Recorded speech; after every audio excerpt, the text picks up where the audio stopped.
Shit. Radio. Come be a part of. Rastafari and J and Line of Jew Society. Where Hebrew feels like home.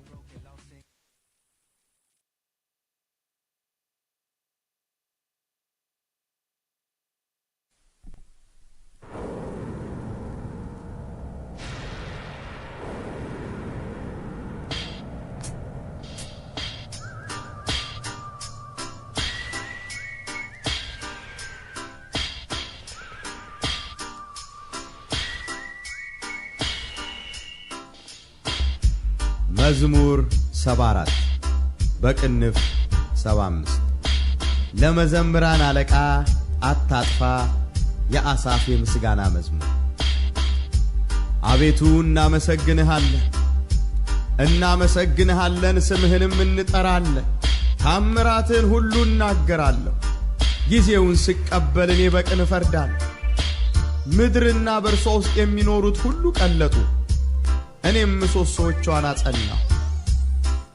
አመፀኞችን አትበድሉ አልኋቸው። ኃጢአተኞችንም ቀንዳችሁን አታንሱ፣ ቀንዳችሁን እስከ ላይ አታንሱ፣ በእግዚአብሔርም ላይ አመፅን አትናገሩ።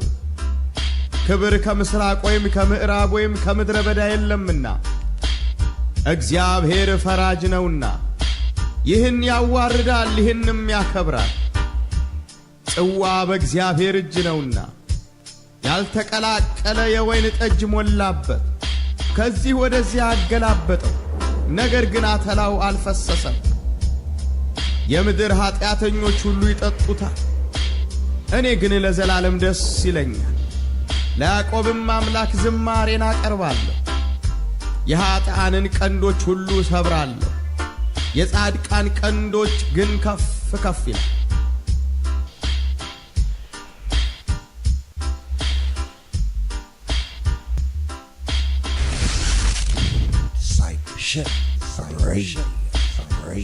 መዝሙር 74 በቅንፍ 75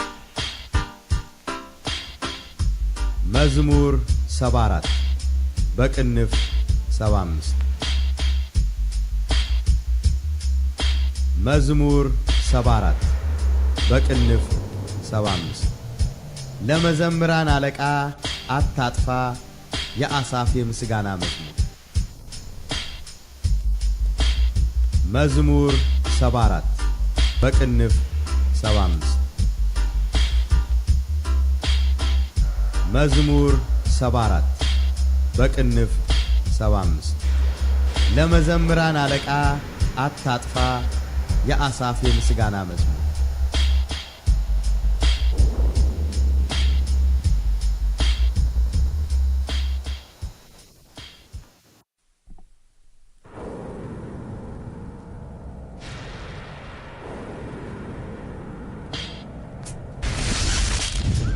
Come be a part of.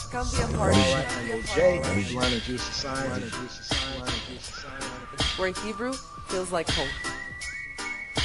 Psalm 75. Unto thee, O God, do we give thanks. Unto thee do we give thanks. For that thy name is near, thy wondrous works declare. When I shall receive the congregation, I will judge uprightly. The earth and all the inhabitants thereof are dissolved. I bear up the pillars of it. Selah. I said unto the fools, deal not foolishly. And to the wicked, lift not up the horn. Lift not up your horn on high. Speak not with a stiff neck. For promotion cometh neither from the east, nor from the west, nor from the south. But God is the judge. He putteth down one, and setteth up another. For in the hand of the Lord there is a cup, and the wine is red. It is full of mixture, and he poureth out of the same. But the dregs thereof, all the wicked of the earth shall wring them out and drink them. But I will declare forever, I will sing praises to the God of Jacob. All the horns of the wicked also will I cut off, but the horns of the righteous shall be exalted, shall be exalted, shall be exalted, shall be exalted, shall be exalted, shall be exalted, shall be exalted, shall be exalted, shall be exalted, shall be exalted, shall be exalted.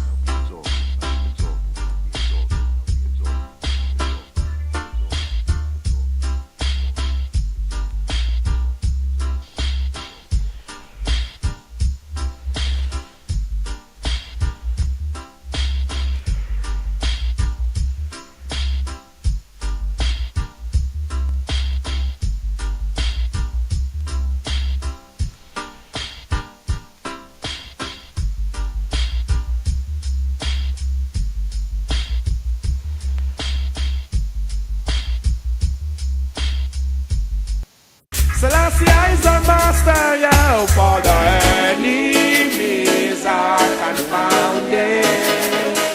Rastafari power overthrow them, yeah. Man, he took off their chariot wheel.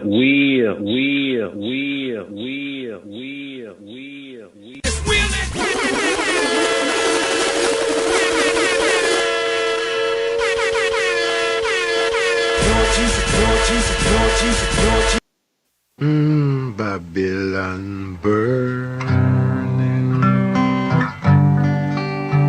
Babylon burning, Babylon burn. They have no water. Fire. Yes, greetings, shalom, Devarim, shalom, Alev Tov, good evening, Laila Tov, good night, and Boker Tov, and good dawning, good day, good break of day, depends on where one is on this earthly plane, right here for the evening service, here, Midrash Mondays.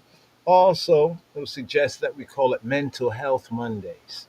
And if you say mental health, what are you saying, Yada? Well, the soul, soul, suke, psyche, our psychological health is very, very important. You know what I mean? Man is a tripartite being, having spirit, soul, psyche, like mind, as long as they mind, soul, and body. Right? Often they say mind, body, and soul. Well, mind, soul, and body. So how is it going? How's it growing, brothers and sisters? Here we begin a new Shavua. And here across this this North Country right here, I'm sure probably elsewhere, but just knowing from, where we're at and those of our brothers and sisters that we've been in communicated. It's the heat, it's the dog day, what they call the dog days? The dog days of summer. Interesting, July 23rd. The rise, or what they say, the dog star Cyrus, the inundation, the waters, the inundation of the Nile. Interesting, and also the constellation they call Leo. Well, they call it, that's the Greek, Leo, we say Yehuda, right? Judah, the Lion of Judah. So definitely one of the reasons why it's so hot, So stay hydrated, brothers and sisters. Be well, be well, be well. We shared the royal Amharic at the opening, the Ein Hey, Psalm 75, Hebraically, Mizmor Ein Hey, LXXV. And its theme, the nation's gratitude. Speaking about Beit Israel, speaking about, the Israel of Yah, the Israel of Yahweh Eloheinu, because, identity, crisis, Christ is. Anyway, the psalm that we have here, well, first things first, rate this, today's daily psalm.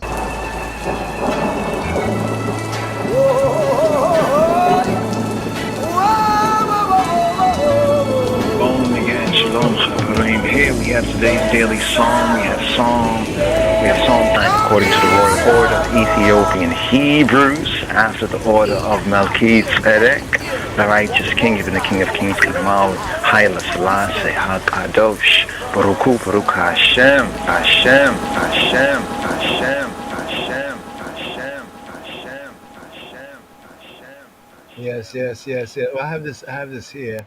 Speaking of the anointed king, the elect of God, the King Messiah, Haile Selassie the first, crowned King of Kings of Ethiopia. Check this out right here. Let me clear this right here. Un momento, por favor. Right? Haile Selassie was crowned King of Kings, Nebuchadnezzar, Ethiopia, at 38 years and disappeared. Right? We have to, proper intent, right? Thought, intent, give thanks to Rasi more for the reason, and the thought and intent, right? Focusing on the intent. And so our words can be proper too. He disappeared. Because, if you want to believe the lie, you can believe the lies, but disappeared. All the evidence points to a disappearance, right? And because somebody is not seen or doesn't appear just means that they don't appear. All right, now to insinuate, well, they sick, they dead, they this, they that. But just notice the numbers, something about numbers. Because here we left the book of Numbers, right? And now here we're in Devarim. So from the book of Numbers or in the wilderness by Midbar, and here's the first reading here in this 44th sabbatical study Shabbat strong, this fifth book of Moshe, right? Devarim, the words, Gonna touch on that, but just want to share this right here. Just something about the 3 and the 8 equals 11, and then people speak about the what? The 11:11, right? The 11:11. So that was just interesting. You know, I saw this meme before, right, and had got a copy of it, but just to share this with all ones right there.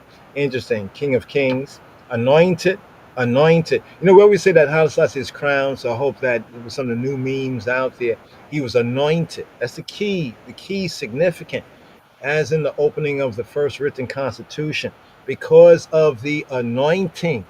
Right? See, anointed is important because of the anointing. See what Messiah, right? Messiah, one who is anointed. Right? Shaul was anointed. David, King David was anointed. His son, the son of David, right? King Solomon, and David had a son named Solomon, who had a son named David that renewed the kingdom of, right? The kingdom of David, right? And the kingdom of Israel in the tops of the mountain, Ethiopia, the whole connection. This man was born there, Psalm 87, verse 4. But anyway, just the numbers there was just very interesting. And now we're out of the book of Numbers, and here we're in Deuteronomy.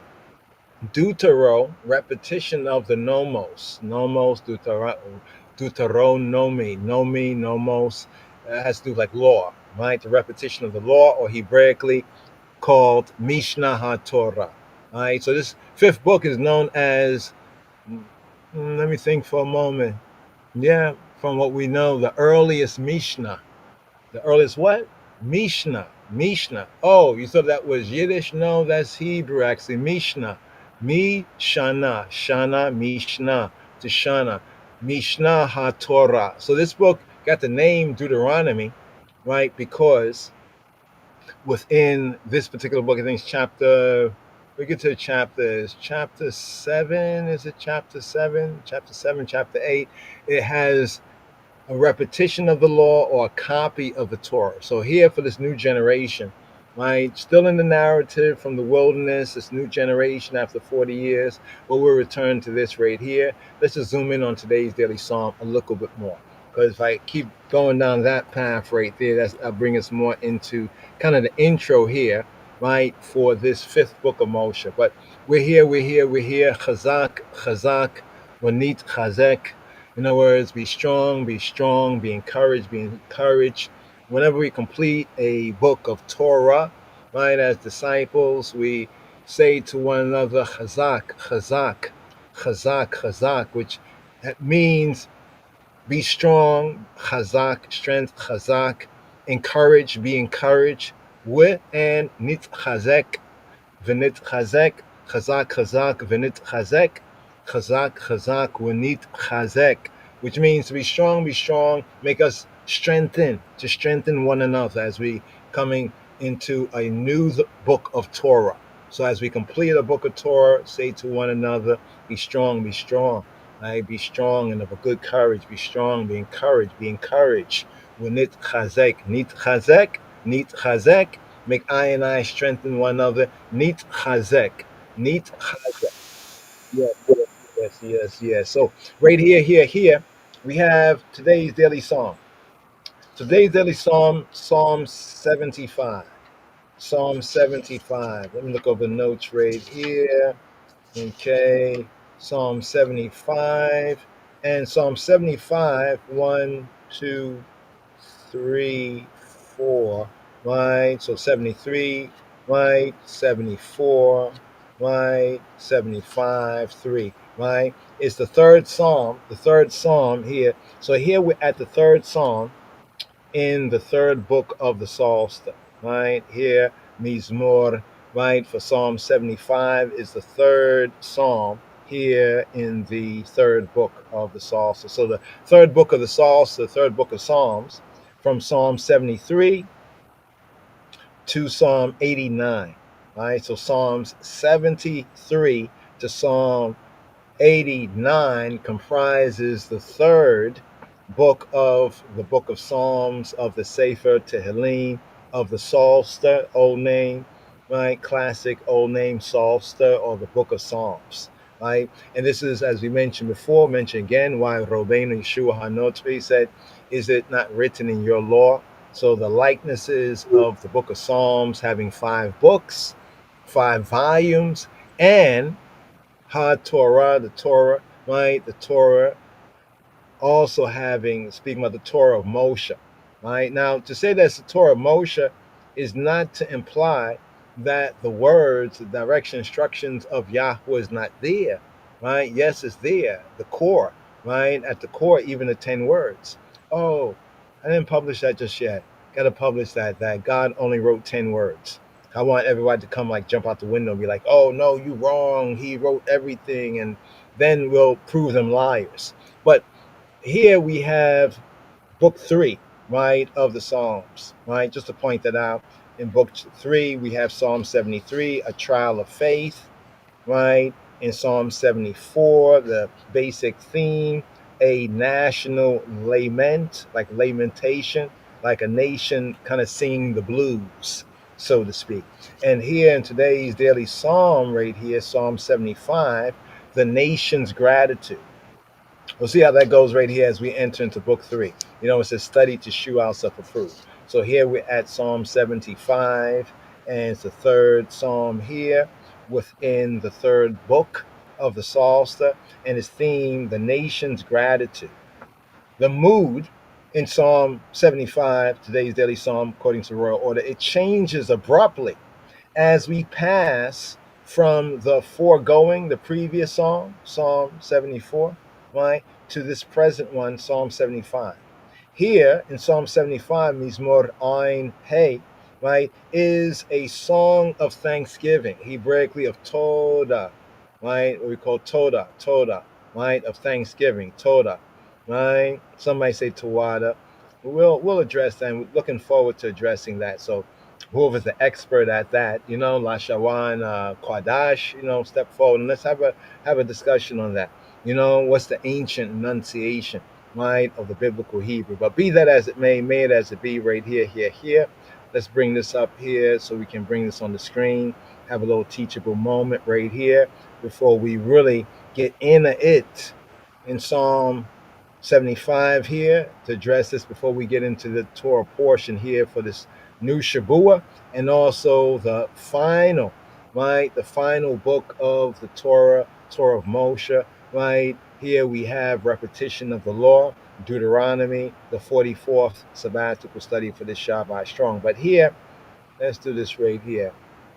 Here we have Psalm 75. So Psalm 75, here we have a song of thanksgiving for deliverance from peril. Now remember, the previous song was a nation's lament, a nation's lamentation, the lamentation of a nation. Speaking of the Beit Yisrael, speaking of Amo Yisrael, a national lament or the nation's blues, a sad song, right? But here in Psalm 75, the superseding song, right? Something changes, right? What changes here? It's a thanksgiving for deliverance from some peril, right? Some situation that in the previous psalm there was a big lamentation, right? Now, from studying today's daily psalm, right, we can compare this, right? We can compare Psalms 46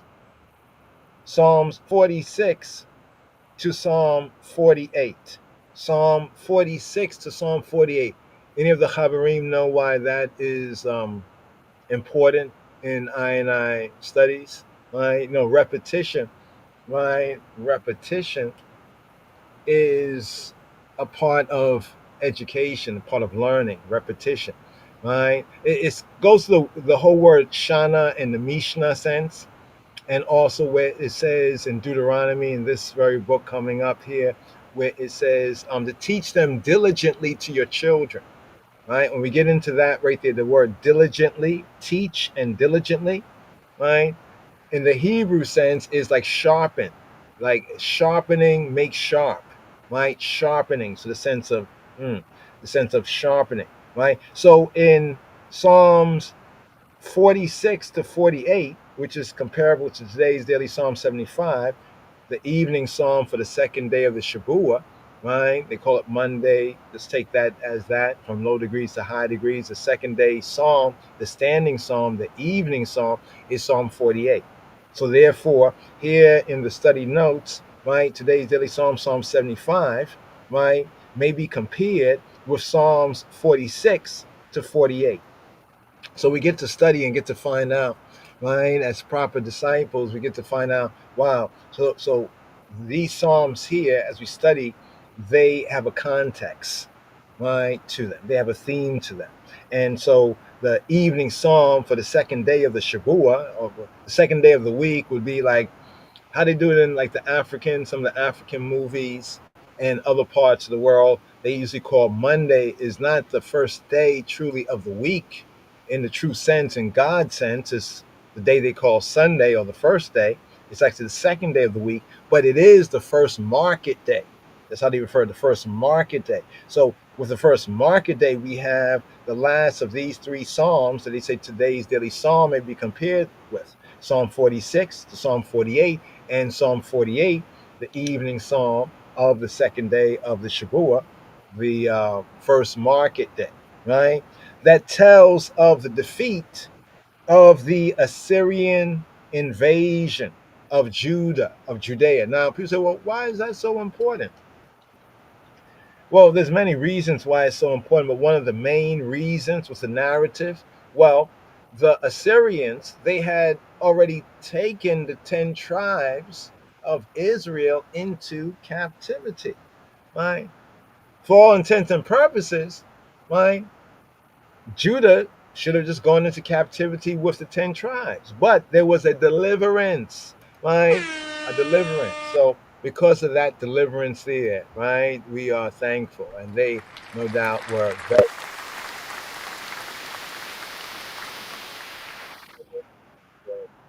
Check this out. Okay. Okay.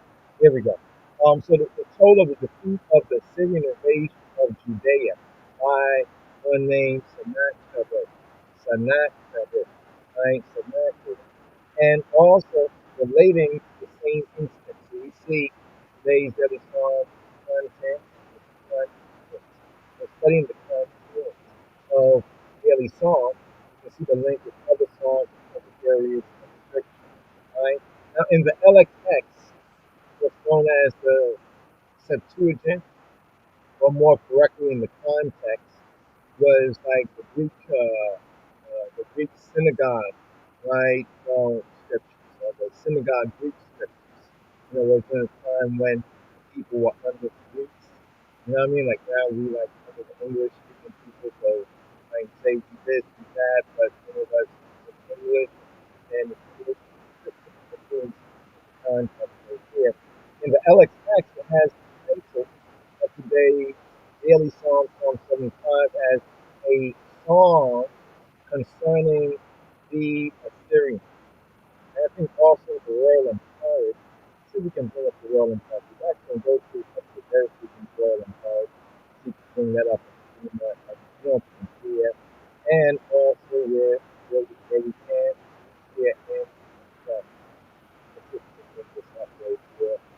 So this, bring up here. So this right here.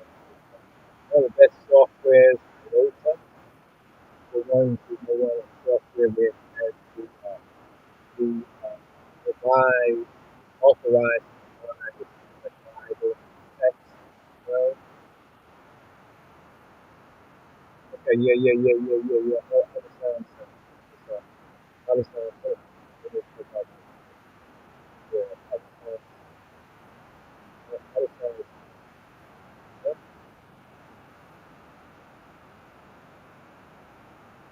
Yeah. Yeah. Yeah, I'm hearing it, the sound. How the sound sounds way better. Okay, I don't know what just happened. Okay, stand by for one moment. Hold on, people. Stand by for a moment. Come. Nay. What is nay? Right. Yeah. Okay. Let me try this. Okay. Let's see how this sounds. How this sounds. Any different? Any different? Okay. Let's see this. Okay. All right. Yeah. The Okay, yeah, just a little sound issue right there. But thank you for giving me a heads up on that. So yeah, the Royal Amharic, this software here, we recommend this software. Let me just go back into it right here. Let me close that. Let me go over here again. Let me open this right here. Let me open this. There we go. IOTA on the iesus.com if I want to download it. iesus, IYESUS .com. Okay, so where are we going to right here? Okay, we're going to today's daily psalm.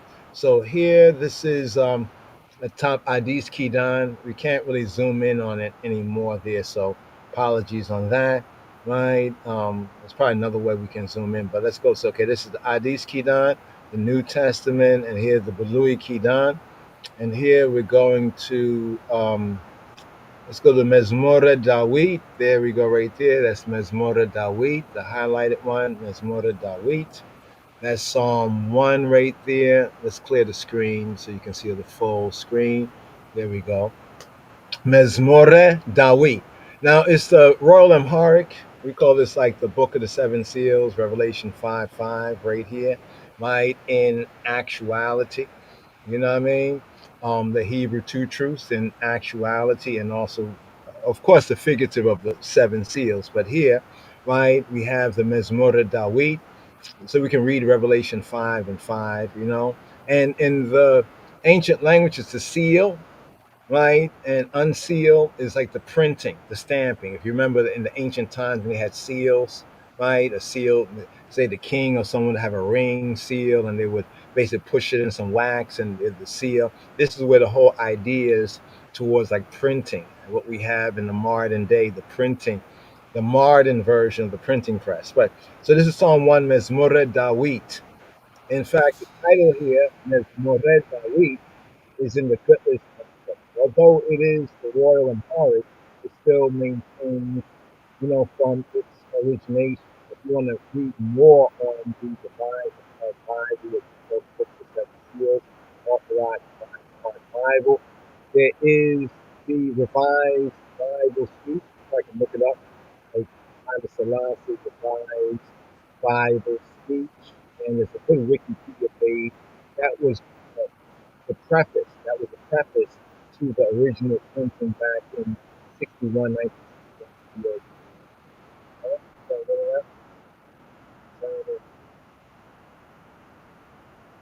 Hold on for a moment. You heard something like that? I mean, but previously it wasn't like this. Okay. Okay.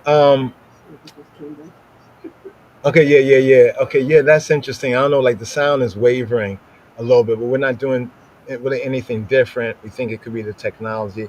Apologies, but if you can give me a heads up, like when it comes in and it happens bad like that, so at least we can know. There might be something important that we're seeking to share. Anyway, we'll get into more of that, but the revised Amharic Bible speech, dated the 23rd July, 1961. If we're correct, 1961. Yes. Okay, so right over here, let's go to Psalm 75, right? Psalm 75. It could be the heat too, the heat, right? So here, this is, okay, so here, Mezmore Dawit. The interesting thing we just noticed right here, Mezmore Dawit, Seba Mist 75, Le Mezamrana Leka Atatifa, Ya Safa Miskana, Ye Miskana Mezmur. What we have in you see before the first verse, right? The type underneath. I can't get a version, find a way to zoom in on this, right? So we can kind of zoom in on certain parts. But it's Let's see if we can highlight this part here. Can we highlight it? Right. That's one reason why we don't use it so much, but let's see. We might be able to. Okay, there we go. That part there. The title, Mezmore Dawit, a Psalm of Dawit. 75 in the print copy. It's in the Ethiopic, the Ge'ez cipher in the print copy. So instead of seeing 75, the so-called Hindu or Hindi or Arabic letters, it is in the Ge'ez ciphers, Seba, Amis, and then underneath it where it says Le Mezemran Aleka, where we say like to the chief musician, La Menat Seyach in the Hebrew. Here it says Atat Ifa, do not destroy. Ye Asaph of Asaph, Ye Miskana Mezmor.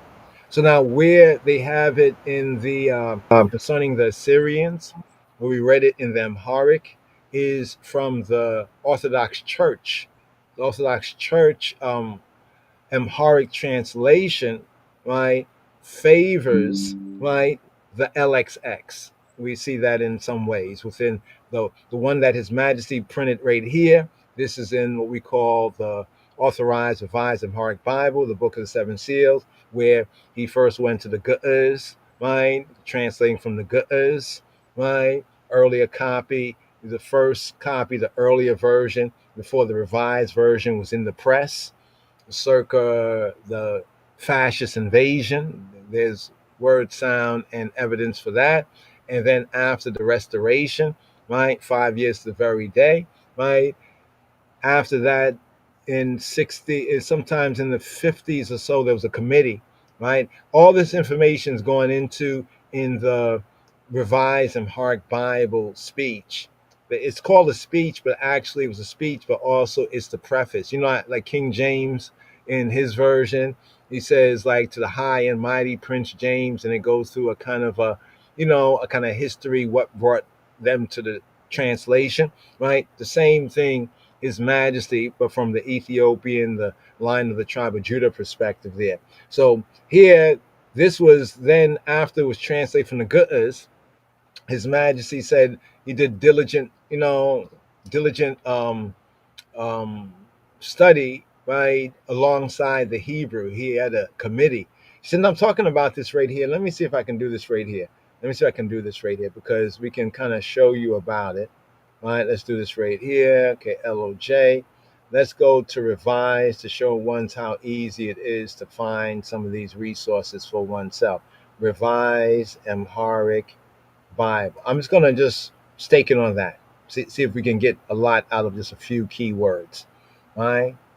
So here, Revise Amharic Bible. Now here's what y'all got to be aware of. New Amharic Standard Version was first published.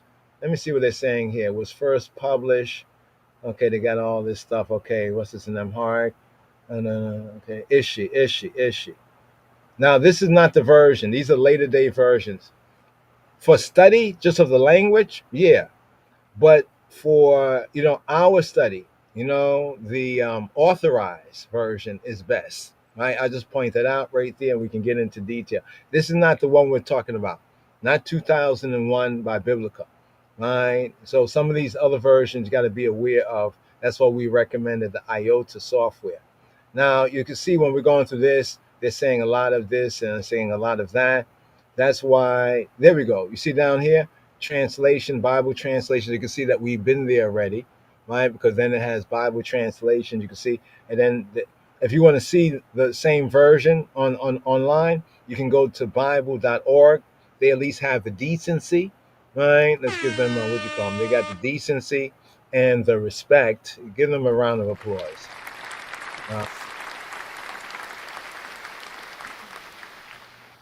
Right, they have a decency and the respect, right? There's a decency and respect to at least, put his name on it, right? Like they said, the King James version, right?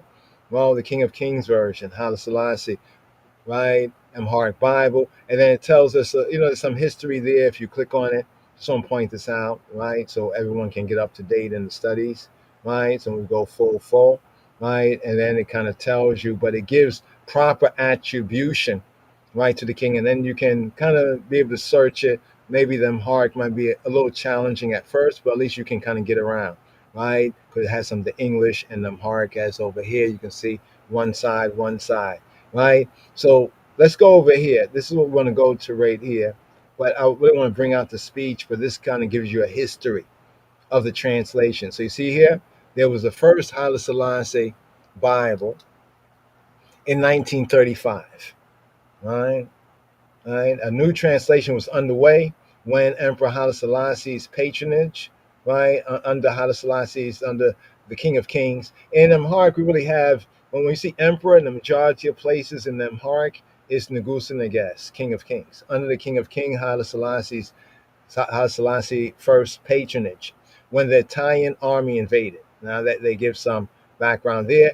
And then over here, I said 61, my bad, 62. Right, 62, 61. That was what was that? 61. Something else. Other things happened in 61.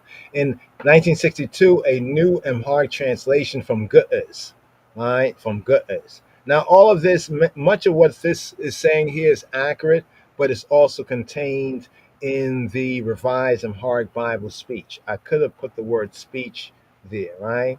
So here, I'll just read a little bit so we can put it into context. In 1962, a new Amharic translation from Gutters, the Ethiopic, was printed.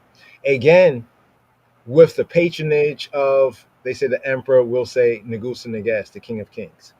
The preface by the King of Kings, Haile Selassie I, is dated 1955 EC, or according to the Ethiopian calendar, and the 31st year of his reign.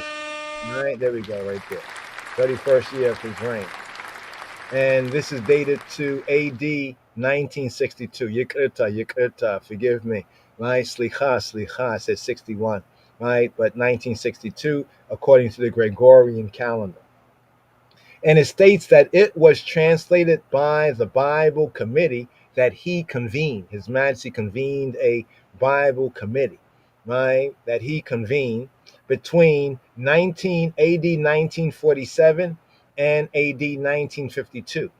Why?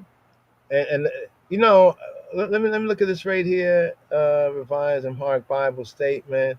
Just look at some of the footnotes here. Uhlendorf. Well, they've gotten much better. They've gotten very much better. You know, this is why, brothers and sisters and brothers, your voice, your work matters, your work count.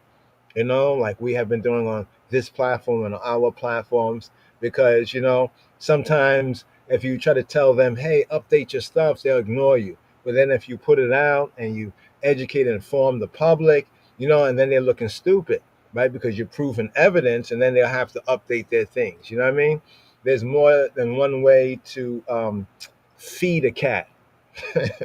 Not skin in here, right? But here it says that the reason why, realizing that there ought to be a revision from the original Hebrew. So His Majesty in the preface and the printed speech known as the Revised Amharic Bible Speech, he says, right, realizing, and this, the Chaverim brothers and sisters who have been with I and checking the work from years know that this is one of the main things that we've been banging on, and it's good to see that's been included, right, in something that is sort of authoritative from the point of reference and the go-to, such as the Wikipedia here. So I would basically advise ones who are so interested to download the page or the PDF, if you know how to do that sort of thing, PDF the page or save a copy of the page, right? But it says, realizing that there ought to be a revision from the original Hebrew and Greek. Words of His Majesty. There ought, so first translation up here, putting this into context, the first, right, Haile Selassie Bible, 1935. Now we have seen that, right? And it's a very interesting read. But we've seen actually portions of we have checked which chapters we've checked: Matthew, Mark, Luke, and John. These are some of the parts that were out there. In fact, in the preface to the 1962 Authorized Revised Bible, Book of the Seven Seals, His Imperial Majesty states that while the 1935 Bible was still in the press, that's when the fascists, right? That's when the fascists had invaded, right, while the book was still in the press, right? Now, I have a theory. I'll call it a theory. I think it's quite true, and when we get the rest of the facts, other facts to prove it, but we'll start out as a theory. We'll humble ourselves. We'll start out as a theory.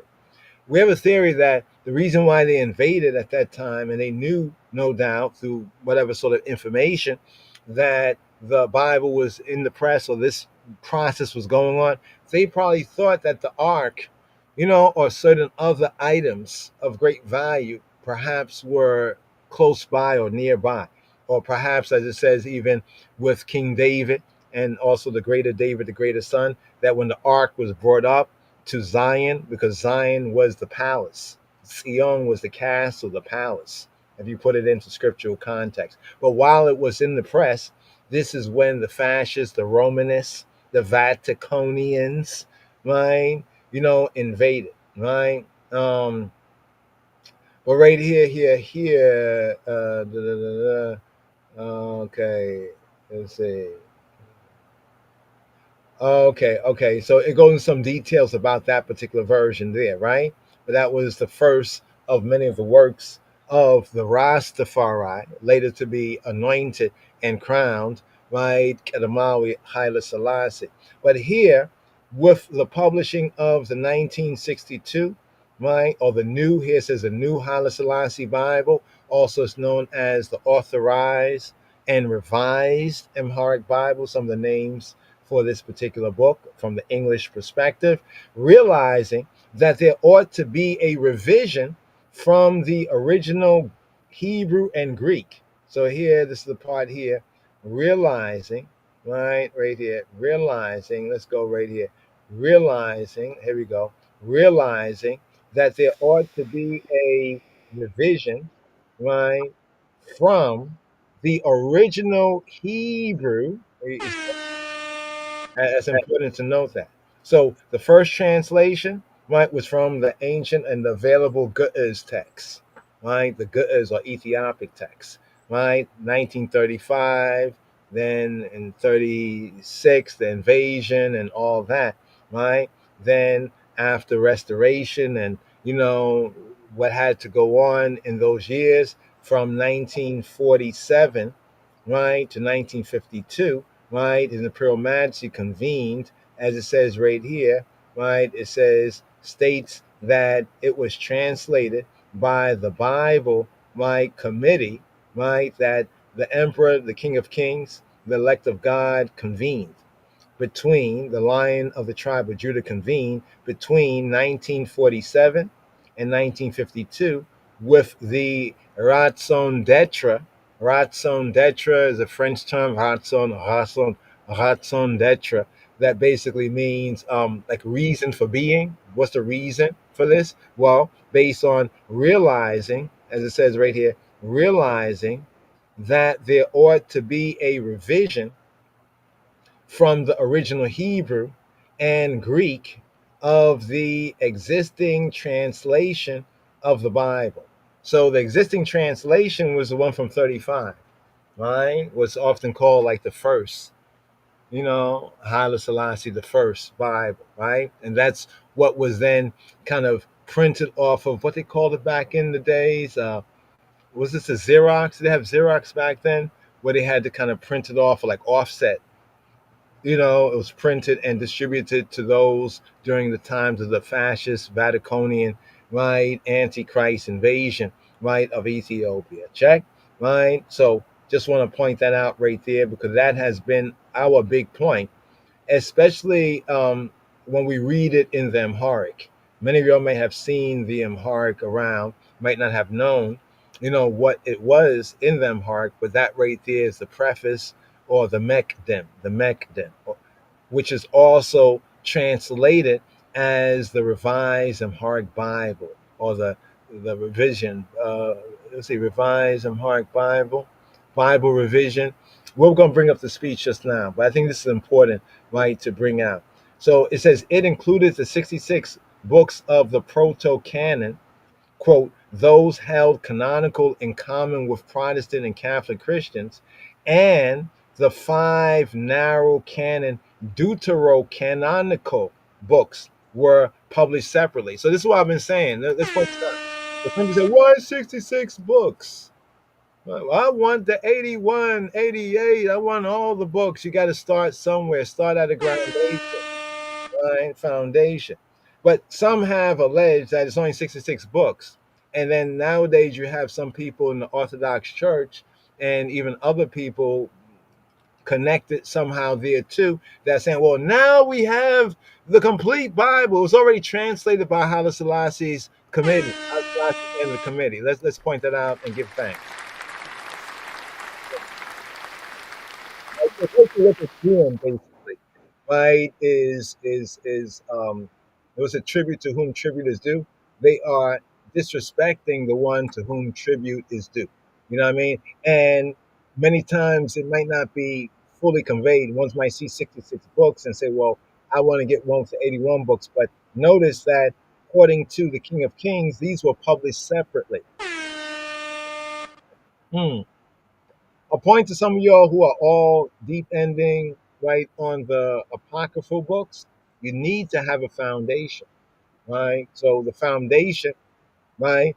These 66 are really in Amharic. It's actually, if you count it properly, I think 67 books actually. But be it as it may, the 5 narrow, right, canon deuterocanonical books were published. You see what it says published separately, right? The 5 narrow canon Ethiopian deuterocanonical. Now look at that right there. Look at that word there.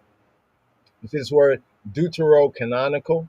Let's zoom in on it big so you can see it big. There we go. Deuterocanonical. It's like the 5th book of Moshe here, right? Deuteronomos, Deuteronomy, Deuteronomos, Deutero. You know what I'm saying? Canonical books, right? So here, this is a good time to touch on this as well. The 5 now canon Ethiopian Deuterocanonical books comprise, what do they comprise? All right, let's go through this. First Enoch.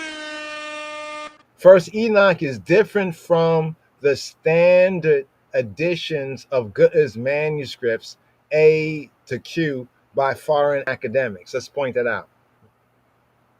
So there are some interesting differences, right? Similarities, but also some differences. There's jubilees. In the Guta's Ethiopic is called the Metzhafe Kufale. And there's the 1st, 2nd, and 3rd Maccabean, right? Or AKA Maccabees. And this is completely, get this here, completely different from 1st, 2nd, and 3rd Maccabees. So there's an Ethiopic Maccabean, right, which kind of shows some of the ancient works, how much works there were, right, during that intertestamental time from Malachi to Matthew, right, particularly, right? The 81 books, right, of the 81 book Ethiopian Orthodox Tewahedo Church Bible. You see the difference there? The Church Bible. Right? There's the King James Version of the Bible to make this like by comparison. And then there's the one that the Anglican Church use, right? That the clerics in the church. You see the difference? Including the Deuterocanonicals, 46 books of the Old Testament and 35 books of the New Testament, right? Was published in 1986. But you know what they did? Did you read this part here that we're zooming in on? The new Haile Selassie Bible, 1962, and this is what I, Yadin, aka Ras Adonis, Tafari, and LOJ Society have called the Book of the Seven Seals, the King of Kings Bible, that they were already translated, right? They already were translated, and they already were published, but under and through the emperor's wise mind separately, right? And now later on, now people will be saying, now we have it all in one book, but they were already, okay, here's the point. What we don't like is that some of these Orthodox Pharisees, right, and scribes, right, seek to take, take the credit, right? To discredit the emperor, right? The anointed King of Kings upon the throne of David, the elect of God, the Lion of the tribe of Judah, right? You know what I'm saying? Their benefactor, right? By Christ. We read the coronation, right? We know according to what's written in the coronation, right? He was anointed, right? And according to the words of the coronation, right? It was our high priest, Jesus Christ, Yeshua HaMashiach, Jesus Christus, that authorized that, right? According to the coronation, right? See, this is why a lot of these things were suppressed, because many things that many of us in spirit picked up on, right? People say, oh, prove it, prove it. We didn't have the evidence then, but now we do.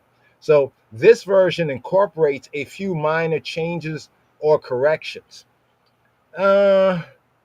Changes, definitely.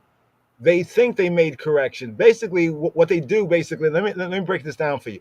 In the Ethiopian Orthodox Tewahedo Church Bible, they basically take His Majesty's previous Bible, right, as well as the separate, right, printing of what would be called the Apocrypha, published separately. What they do is, in the New Testament, they fall back to the Koine Greek, right, and then they make so-called corrections in the Greek. So we have copies of this, and in some of the bad copies, I say the bad copies because instead of even resetting the type print and just printing it all uniformly, you can tell where they kind of over type. You ever see like something that was published and then it's like bold in a funny way?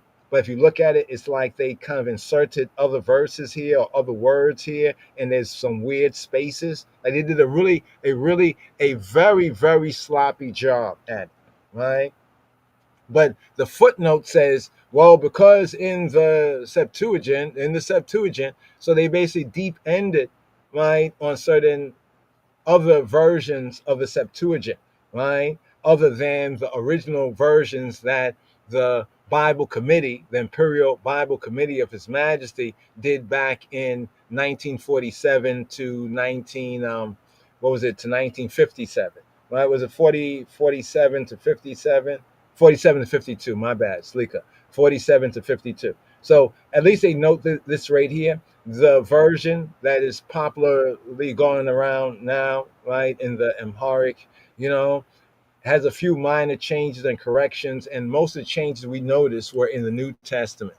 Just how curious that is, right? We need to kind of do a whole kind of series and study kind of on that right there so we can present, some of the exhibits so you can see it for yourself, right? But take my word for it, it is true, right? So these corrections or minor changes to 1962 Amharic text of the New Testament, but the text of the Old Testament and the Deuterocanon are identical to those previously published under Haile Selassie or under, right, the Lion of the tribe of Judah, and Amari Haile Selassie, elect of God, King of Kings of Ethiopia.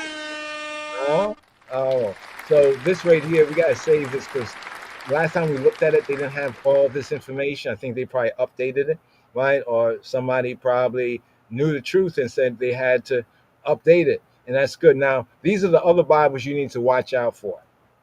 So we would say if you get the church Bible, okay, that's good. Old Testament, the apocryphal books or the Deuterocanon are the same. The New Testament, minor changes or corrections, be aware, be cautious, right? Because some very bad changes that they made in certain places, not to go into that right now, right? But you can see it when you get a copy of it, you look at the Amharic, you can definitely see it, right? Because the Bible generally doesn't have bold. It's often in a bold print, but doesn't have bold. When you see something that looks like really, really bold in the New Testament, that's the work of the Ethiopian Orthodox scribes and Pharisees, right? But be that as it may, right? Be that as it may, either get the 1962, 66 books, right? We recommend get the 66 books and then get the 81 books, right? It's just a better way to compare and contrast. These other Bibles, if you are just into studying Amharic and seeing how modern Amharic goes or how something from English is translated into Amharic, then you get these Bibles. If you're interested in how to translate an English Bible, right, into Amharic, then you get one of these Bibles, the 87, right, 1987, the 2005, or the ISB, right? Basically, these Bibles are basically English Bibles that have been, right, slavishly or slavishly translated into Amharic.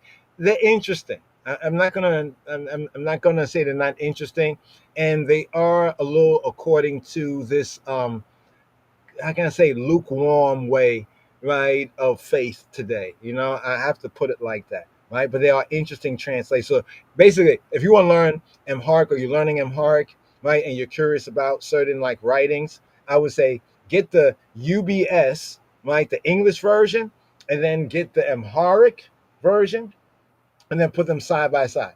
Although they say translate directly from the Hebrew or Greek, right? You know, that way doesn't mean anything, right? And that's why, at least for the church sake, we agree with them when they say they have not been widely embraced by the Ethiopian Orthodox Tewahedo Church.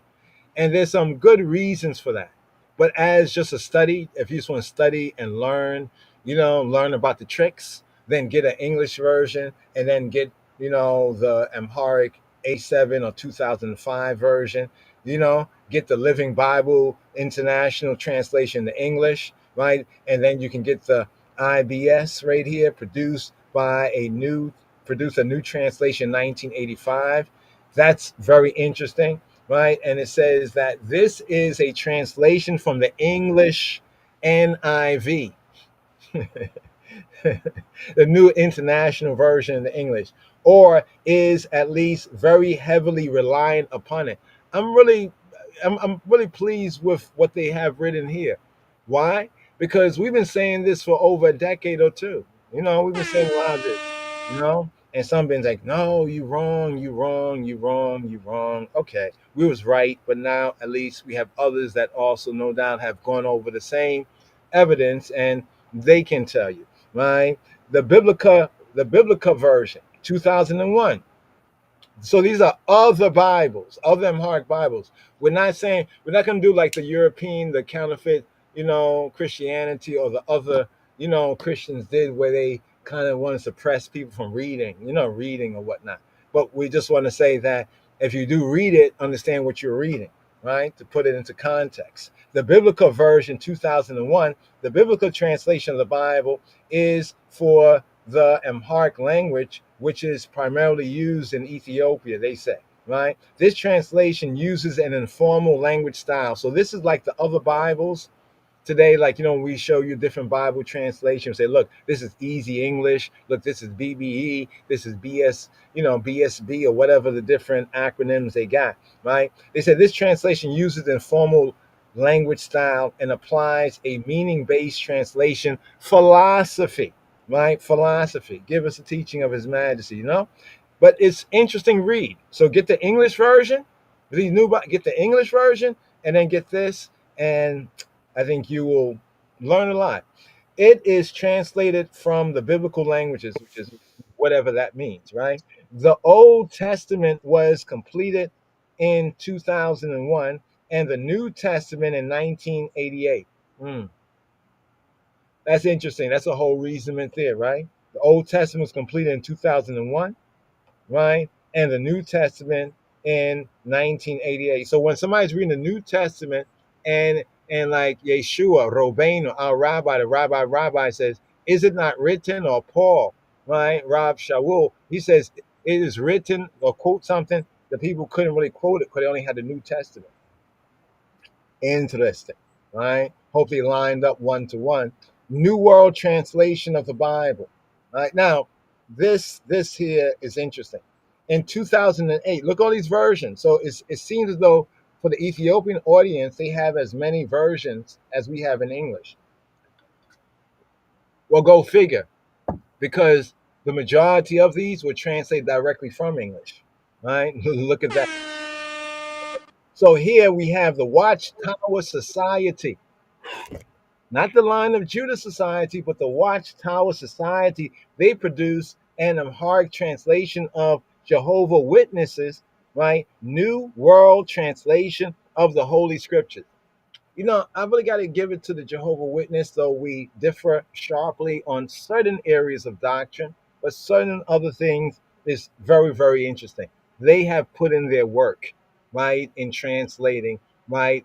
Like all Jehovah Witness, the majority, shall I say, of the Jehovah Witness, you know, the stuff they put out and everything, it has an Amharic version, which is very, very interesting. So what we used to do decades ago was try to get the English, right, and then get the Amharic, and we would sit down side by side and just read it, and it's very interesting. So for one's learning and already have mastered some of the basics, the Fidel, it's an interesting. Get study groups. If one's formed study groups, that's probably the best way to form up a study group. You know what I mean? Right? To group up, right? Lastly but not leastly is the Millennium Amharic Bible. Wow. Now we get the Millennium Amharic Bible. Hmm. So the King of Kings, right? Before the King of Kings Bible, there was the Abu Rumi version in Amharic, but then there was the ancient Ge'ez manuscripts. So the King of Kings come forward, right, with the Old Testament, the New Testament, and the Apocryphal, and translated all of them. Then the church comes forward and puts everything into one book, and then does some pseudo corrections and changes, right, in the New Testament area of the scriptures. Not all over the place, but where they did, they should have probably left it alone. And just in my scholarly opinion, they should have left it alone, and we can give you reason why they should have left it alone.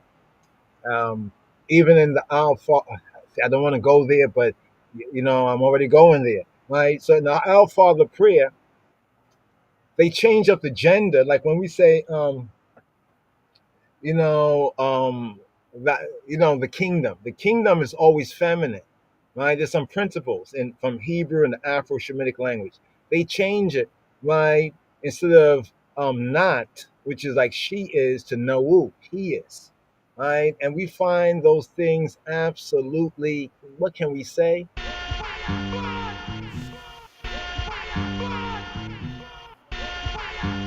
That's why I said, to give you one example why they should have left things alone. I mean, I was surprised. I said, wait, this is Our Father.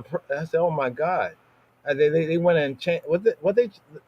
But with the kingdom, the word, even anybody who understands Amharic or Ge'ez or the Afro-Shemitic language will know that the word for kingdom, mengist, is feminine. So how in the world, right, you put the quote verb kind of form from she is to he is? You know, it's a fire bomb. But anyway, be that as it may, right? The Millennial Amharic Bible, right, for the millennial celebration on the Ethiopian calendar. That's why I think we need to point out these things, and I got to get back in my bag again, you know, to kind of point out these things in some short form content, right? Where we'll just zoom in on how could they change the kingdom from she to he. You know what I mean? Boom. And just zoom in, show you the evidence, and do what one's will, right? The Ethiopian Orthodox Church for the millennium celebration on the Ethiopian calendar, that was roughly 2007, 2008. I think 2000, yeah, it would be 2008, right? The Ethiopian Orthodox Church and the Ethiopian Bible Society. Oh, did I tell you that it's Matthew founded the first Bible Society? It was known as the Light and Peace, Barhanana Salam, Metamiya Beit, yeah. So later on, they kind of did something different. They called the Ethiopian Bible Society today, produced a new translation. This translation differed from recent Amharic translations in that the translators generally follow the Septuagint Greek LXX translation for the Old Testament and the Ge'ez for both the Old and New. Hmm. I just had to just think about that right there. So the difference is that, right, it differs from the Amharic translations. That means it differs. So you have to ask, what are they fighting against in His Majesty's translation, right? Right. Be that as it may, they say it was warmly welcomed by the Orthodox, but not by Protestants, right? It's interesting because many Orthodox and Protestants right, were able to accept the veracity, the truthfulness of His Majesty's translation, right? But here with this millennial Amharic Bible, it's welcomed by, the Orthodox, and like those under the Pharisees, the scribes, and the Sadducees, you know what I'm saying? But not by the Protestants, right? The Protestants. It says that both sides misunderstanding some points of history and biblical canon. I say it's too much following the West, right? And don't recognize that their ancestors, right, or the ancestors over there did receive in earlier times the best, right? But because now they come more into the West and they see, oh, the West got something different. They're saying it's this and that. It must be correct. So let's do it like that. But you know what? For us in study, hey, this is great. Let's get a copy of that as well. Let's sit that down and let's put it to the test. You know what I mean? See if it can go through, see if it can pass through the fire, right? See if it can pass through the fire. So right here, we went over this, and there's something that we want to do right here. And we saw a link. I think it's right over here. A statement on the Revised Amharic Bible. Let's click this right here. Here we go. Statement on the Revised. I'm getting a little feedback here. Yeah. Statement on the Revised Amharic Bible. Right. Now this is from 1961. Okay, I was correct. He did the Revised Amharic Bible speech in 1961, and then the printing of it. Right. The printing. Hold on for a moment, because this is an important little nuance to understand. In Ethiopia, I had right now behind the scenes, I have to get my hard copy. I have to get the hard copy. Okay, it was published, right, actually in Ethiopia in 61, but it reached the international, you could say, community, the United Bible Society, right? It reached them in 62, right? So reaching the West, right, in 1962, but having been done and completed, right, and published in 1961. That's the nuance and the difference right there. Because you can see right here, I was saying 61, 60, came across them saying 62. And I say, okay, maybe we might have been incorrect with that. But as you can see right here, it clearly says what? It clearly says 1961. So in 1961 in Ethiopia, published.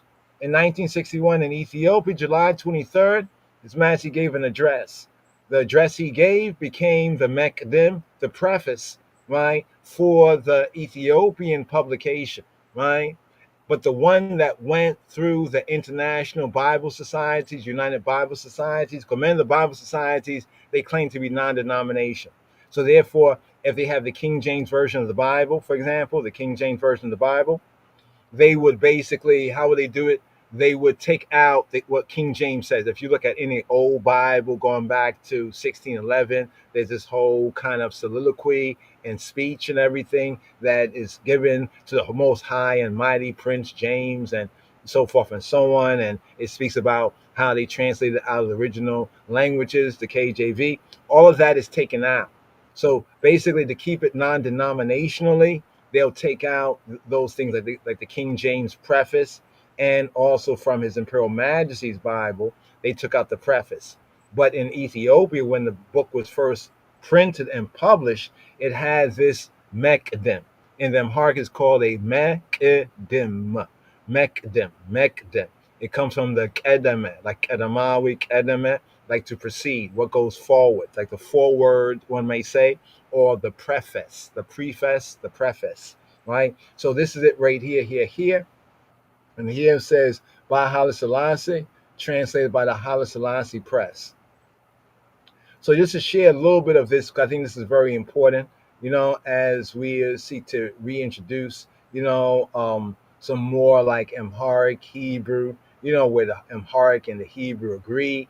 And in some places in the Majesty's Bible, where the Amharic and Hebrew might not agree, right? Because even when we're studying the Hebrew, sometimes in the better study notes, they will point out, well, even in the Hebrew or Jewish, Judaic study notes, they'll point out, well, over here, the Septuagint or the other Bible has this, and that might be an important point to note, right? Or maybe a different translation.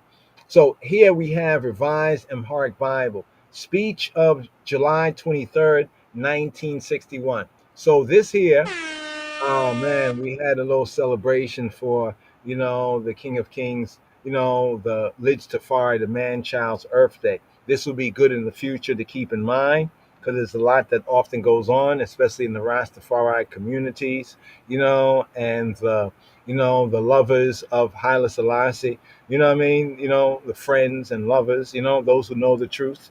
You know what I'm saying? Here, the speech of July 23rd, 1961, right? He says, Ethiopia, an island of Christianity, is recorded in history as having received first the Old Testament and then the New Testament earlier than most countries of the world. Why is this important, fellow Rastafari? All right. So if you really call chosen and faithful and carry that name, you know what I mean, with honor, right? Then it's what our namesake says, right? It's what he says. It's what him said, right? What him said, right? So though we may say it's the first, it was the oldest, it's the oldest, it's the first, His Majesty does not say that, right? I know it makes us feel good. We were the very first, Some even say, well, actually it was in Good before it was in Hebrew. Come on now. Come on now. Come on now, right? Come be a part of. All right, LOJ. LOJ. You're part of LOJ. Yeah. Where Why? Hebrew feels like home. All right. Right. But now remember that statement there, because some say, why are you on the Hebrew? I prefer the Amharic. Well, who cares what you prefer? I mean, well, you care what you prefer, and in some ways I might care as well. If I'm giving you a gift and you prefer this and that, and I want to please you, I'll try to give you, if it's not morally, objectionable, I'll try to give you what you want to get. You know what I'm saying? But notice what the Master says. He said that they received it, right? Ethiopian island of Christianity in a sea of Mohammedanism and pagan and heathenism, right? Right? Heathen is just speaking of other nations, other than that, the Solomonic, Davidic, Israelite nation. So when we say the Israelites of Ethiopia, understand, right? So here, His Majesty says earlier, right? Earlier than most countries of the world, right? Right there, earlier, right? Let's go over here. Earlier, here we go. Earlier, you see right there? Earlier than most countries of the world. Earlier, right? Not first, but earlier, right? Than most. Then what? Most. Then who? Than most countries of the world. And then he also says right here, right, is recorded in history as having received first the Old Testament, right? The Old Testament, okay? First, Ethiopia received the Old Testament. Remember, David had a son named Solomon, and Solomon had a son named David, who renewed the kingdom, right, of Israel in the tops of the mountains. You remember Psalm 87, verse 4? With Ethiopia, this was born there, right? When in Old Testament times she received the law. She received Torah. In Old Testament time, remember the psalm that says that the princess shall come out of Egypt and Ethiopia shall stretch forth her hands, her hands to God, right? So here he goes on to say, right, the elect of God, right, the anointed king on the throne of David says, when in Old Testament time she received the law, i.e. Torah or the Orit, Torah, and when in New Testament times, right, she receives the gospel or the good news, she ensured, right, that the scriptures were translated. So when we talk about the man-child born there, right, and we say she and the man-child in Ethiopia, and she and the Israelites of Ethiopia, and she and the man-child born there, right? See the connection? She ensured that the scriptures were translated. She did what? She ensured, right? That means that Ethiopia, stretched forth her hands to God, right? She ensured, right, that the scriptures were translated into the ancient language of Ge'ez. So some say Ge'ez, but Ge'ez, right? There we go, right there. From those times to this, right? So first thing he began pointing from the ancient history, bringing all the way to like 61, right? From those times to this, various books, both of spiritual and material profit, have periodically, So say like from time to time, been compiled and written in Ge'ez or Ethiopic, called Ethiopic, right? We remember with deep gratitude those fathers of old who, as time and opportunity allowed, worked with much care and labor and have left us books, books, books. Read a book, books for the preservation of the faith. For the what? For the preservation of the faith. So people say, why is such faith nowadays so lukewarm? Right? Because people don't want to read a book, study. After you read it, study, right? And read it with comprehension, right? Have left us books for the preservation, to preserve the preservation of the faith, and for the increase, and for the what? For the increase of learning and knowledge. Learning and knowledge. Education is the key, right? Because there's a lot of diverse doctrine that's going on out there, right? And we know that people will say different things, but there's a lot of diverse doctrine that's going out there from Rastafari, right? And it should not be that way. These things should not be that way, right? You know, Rastafari, of the Rastafari, the anointed, right? King upon the throne of great King David, Kadamah, Haile Selassie. It should not be that way, right? All the kings, man, right? In former ages, Ge'ez, right? Ethiopic was the language of the country, and so even without an interpreter, the people had no difficulty in examining and understanding the books.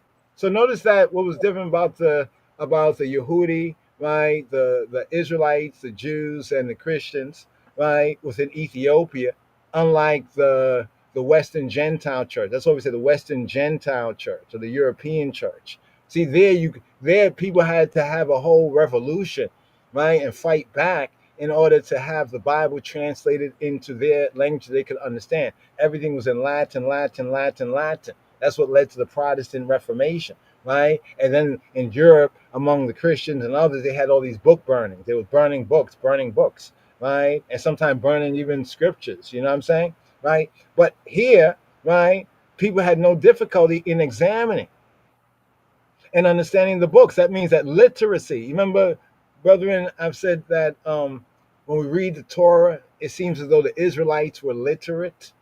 Otherwise, why would Yahweh command them to like read and to write things on their gate and to write? How you gonna, you know, and then to read it to your children? You had to be able to read, right? You had to be able to write, right? So human right is reading and writing, you know, just basic things, right? See how wicked, you know, man to man can be, and no difficulty in examining and understanding the books. But just as one age succeeds another, so Amharic, which sprang from Ge'ez, right?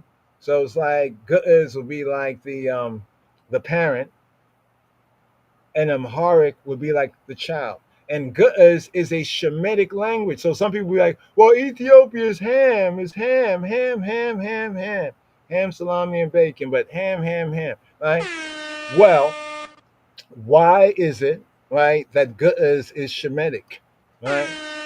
And why is it that Ge'ez is considered within certain academic circles, right, as being, for lack of a better word, kind of an ancient and a pure, right, a kind of a pure Shemitic language? And why would the translators in the Western tradition, right, refer to Ge'ez, right, to get clarity about certain Hebrew words?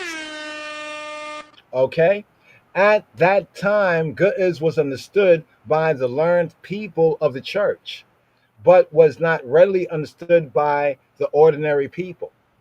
So you see, like, even in Europe, they had Latin, the Vulgate, and the Latin Bibles, right? But then people started, there's other Romance languages, French, German, Spanish, Portuguese, you know, these other languages and everything. So the people, they would go to church, and then the priest do everything in Latin, and they'll look for signals for when to get up, when to sit down, when to, you know, put their hands up, say amen. But they didn't really understand what was going on, right? Well, this can happen, you know, with languages and old languages. And the same thing happened in Ethiopia. What did they do? right? Did he just keep the people in ignorance? No, his majesty is going to tell us, right? Ge'ez was understood by the learned people of the church, but was not readily understood by the ordinary people. Arising from this, the scholars, like the savants, right, in their preaching and work have for centuries. So while in Europe people were kind of dying just to know what the truth of that Latin phrase is in the language they could understand it to understand it, right? Over here, right? But then over there in Ethiopia, the scholars in their preaching and work were have for centuries been forced in their teachings to interpret Ge'ez into Amharic. So the people were not just like, reading something and then giving people a paraphrase, right? But actually, interpreting, right, it into the language of the people, the royal Amharic of that time. And these conditions prevailed until our own times. So as Matthew is saying, he's giving us an ancient history lesson on the Bible, Ethiopia, and the heritage, the divine heritage. Check, right? All here just in one word sound. Since a time when by God's goodness, right? Begziavia Chernetu, right? We have chosen, right? We were chosen to ascend the throne of Ethiopia. Now, there's a whole biblical verse. Some of you might know it. Is in one of the 80 Psalms. It says, and like happy is the man that you choose and cause to come near to you. Remember when it says about the man child, he was snatched up to God and to his throne, right? And the throne of God is not up in the sky, but the throne of God is David and Solomon's throne on earth, right? The Bible says so. The Bible calls Solomon and David's throne. It's Solomon's throne when Solomon was on it, but really the throne of his father David. It calls that throne right there the throne of the Lord, the throne of Yahweh, the throne of Exia, right? The sustainer, the good, generous. We were chosen, right? Blesses the man who you chooses, right? And cause to come near, right? We were chosen to ascend the throne of Ethiopia. And while we have been leading our people to progress, remember Ethiopia in the context of Ethiopia stretching forth her hands to God, Psalm 68:32, right? While we have been leading our people to progress in what? In learning and knowledge, we have labored in every way possible with an eye to their growth in spiritual and material learning and knowledge. So, two key words we find here, right? In the utterance, right? The oracle, right? Of the elect of God, learning and knowledge, right? So we got to learn. You see, it's not just knowledge, but we have to learn. See, from the learning process comes what you know, the knowledge. In order to reach this goal and realizing that the first necessity was to have the scriptures translated into Amharic. Look at the first what? Necessity. Necessity is not a preference or not like what they call it. When we was in school, you had your electives, the electives. Like when you're in school, you can choose other courses that's not part of your main course study, right? But then whatever is the main course study is part of your core curriculum, right? And the core curriculum is necessary, elective and preference, you could choose other kind of things you want to study too, but you have to get in the core curriculum, right? The necessity, or as we call it, the monacity. Here's Matthew says that the first necessity was to have the scriptures translated into Amharic and printed in bulk. All right, support LOJ Society. We're seeking to do the same thing with His Majesty's Bible. We might have to go at it again, to really, get a kind of a drive so that we can, print the Bible in full, properly, right, ourselves, right? Translate it into Amharic and print it in bulk, right? Not just one here, one there, but have enough, right, for ones and ones willing to receive everywhere. When 1918, when we were still heir to the throne, look at that. His Majesty did this while what? Rastafari, right? While he was Rastafari, right? While we were still heir to the throne and regent, when he was heir and plenipotentiary, we chose from amongst the scholars some to translate the scriptures and to produce the translation alongside the Ge'ez, alongside the Ethiopic called the Ge'ez. Now, what's important about this? What he was doing, the church wasn't fully doing it. You have to overs this. This is interesting. In Europe, there had to be a Protestant Reformation. They talk about Martin Luther, the Protestant Reformation and the German princes, some of them black princes, but anyway, be as may, the German princes. You know what I'm saying? But in Ethiopia, it didn't have to get to that. You know what I'm saying? Right? We had the one, right, who stood forward and understood what the need was and responded to that need. Right? This is why we call him the Lion of Judah. Discipleship. So right here. Just to get through this right here, right? So he chose the scholars to translate the scriptures and produce the translation. Did you know that some of the same books that are printed by the church and other Ethiopian Orthodox folk today, especially the older books, right? The original printing and the older books were the translation that His Majesty provided from 1918. Did you know that? Right?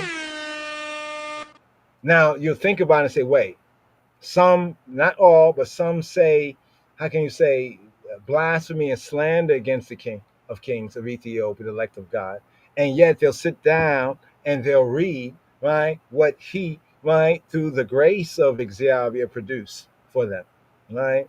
Maybe they just don't know the truth. Let's pray for them, right? After this too, at our private expense, so going into his own pocket, right? That's where we get our example. We go into our own pocket. He says, at our private expense, we had a printing machine brought from Europe, right? Established a printing press. That was the Burhanana Salam, right? Matamiya Beit. And began to have books printed. Some of the books which we caused to be printed in Ge'ez and Amharic at that time, read in churches and homes, have been found profitable to the establishment of faith and to spiritual strengthening. After that, noting that the mind of the people continued to grow in understanding, we arranged for a word-for-word translation. So here we just seeking to go into the details of what we read from the overview, right, on the Amharic Bibles and the translations, right, just previous hitherto, right? We arranged for a word-for-word translation.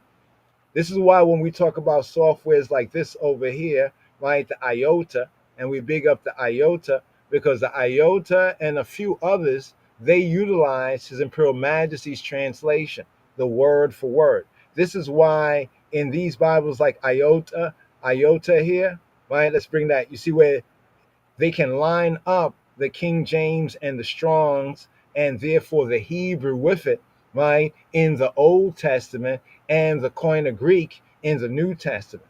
Many of these other Bibles, the other Bibles after the Orthodox Church's compilation of His Majesty's work, you know what I'm saying? You can't do that with.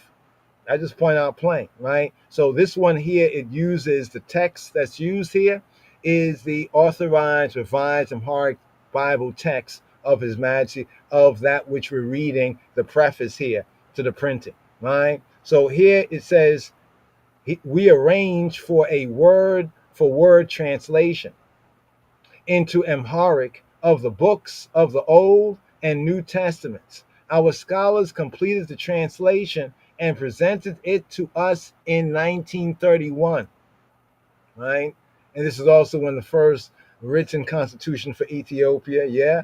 And we order, right, one by hand is printing. Look at that. And ordered one by hand, right? it's printing. That then let's see, this here they have to go over. This is not a good copy right here, right? It says then that while something is more like that while the book was still was still yet within the press, however, enemy aggression in 1935 when they had crossed the border up by Eritrea and everything, right, halted the work. Even so, right, when in exile in London, the Fairfield House, heal up, big up, Imperial Bike Ride of the Ethiopian World Federation incorporated the first unit. Yes, Fairfield House. Yeah, so this is linking with that history there. Even so, when in exile in London or London, we gave permission to this same Bible to be printed by photo offset. That's what I was trying to think. It wasn't called Xerox at the time, but it was photo offset, right? And it was duly issued by this book. Here was man said, by what? Remember Revelation 5:5, right? The book, right? By this book, our Ethiopian subjects in exile in many countries held firm to their faith, and presented their petitions to Almighty God. Hulun Yemichil Amlak, to El Shaddai, Hulun Chai Amlak, as they awaited the restoration of Ethiopia. Right? Last part here. Just one more paragraph here, brothers and sisters, and we move forward. But since we're touching on the Amharic Bible, Haile Selassie's Bible, we know there's a lot of confusion and disinformation out there. There's a reason why we just took the time to go through this. Hope that it is beneficial, right? And hope our Father Bashem Yeshua is pleased. When all honor and praise be le'exyaviher, right, to God, to Yahweh, we had brought about the liberation of Ethiopia. So as Matthew says, when all honor and praise be to God, Exyavia, we had brought about the liberation of Ethiopia and had entered our empire, realizing that there ought to be a revision from the original Hebrew and Greek. Here we go right here. From the original what? You see that right there? From the original, let's highlight that there.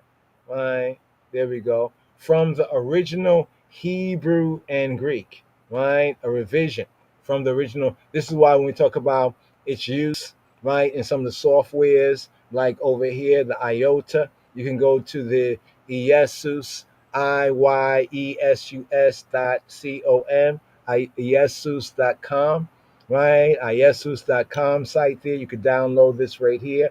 And as you can see right here, when we hit the red, we can bring up the Strong's Concordance, right? Both in the regular print, right? The regular, and then when you get into the more detail, right? So kind of going word for word, you can see here, Ivrayist, the Hebrew here, Elohim, and basically the Strong's Concordance is lined up 1-to-1. And then we also have the Amharic, right there, the Royal Amharic, the authorized print. Like when we talk about the King James Version, the authorized Bible, yes, the authorized one, right? And what's interesting in Deuteronomy, it speaks about when Israel would have a king, that the king was to make a copy, right, of the scriptures that was in the possession of the priests, the Levites, who were priests, right? Interesting there, right? So here's Matthew says, realizing that there ought to be a revision from the original Hebrew and Greek of the existing translation of the Bible. So up to that time, it was the one from 1931, right? Up to that time, the 1931, right? And then after the restoration, right, he says, realizing that there ought to be a revision from the original Hebrew of the Old Testament and Greek of the New, right, of the existing translation of the Bible, we chose scholars qualified for the work of biblical training. And on March 6th, 1947, set up a Bible committee in our palace. The committee worked with diligence for some 5 years. And on April 19th, on the 19th of April, right, 1952, presented the translation to us. We give heartfelt thanks to all who helped us in this work. All the ancient scriptures, and here's sealing it up, all the ancient scriptures were written for our instruction, in order that through the encouragement they give us, we may maintain our hope with fortitude, a strong hope, a strong expectation, right? Because we desire that the light that comes from the scriptures, again, because we desire that the light that comes from the scriptures, the word, the living word, the word in us, because we desire that the light which comes from the scriptures may shine to all, this Bible, by our command and will, has been revised and printed in the 31st year of our reign. Interesting on the numbers there. The first printed, the first Bible, the first one was 1931. And here, the revised, authorized, revised Amharic Bible, the Metzaf Kedus, Revelation 5:5, printed, right, revised and printed in the 31st year of our reign. Right? So here, this is the Wikipedia page site, and they call this statement on the revised Amharic Bible, and also take notes, right? The speech of July 23rd, right? July 23rd, 1961, on the Earth Day, right? Revelation, right? 12, that man child caught up, right? To God's throne. So right here, brothers and sisters and brothers. No, this was a segue. We didn't expect to get into this, but didn't really plan this, but all things work together for the good of those who love Xavier, Elohim, and who are called according to his purpose. So here we just wanted to show like the Amharic, and we're just going to go through a little bit of this right here, with ones and ones. That's what was actually queuing. All of this was being queued up kind of for that. And then we recognize, well, how much we just need to share, right? But here, let's hear the photo. Salam to Dana Yistaling, fraternal.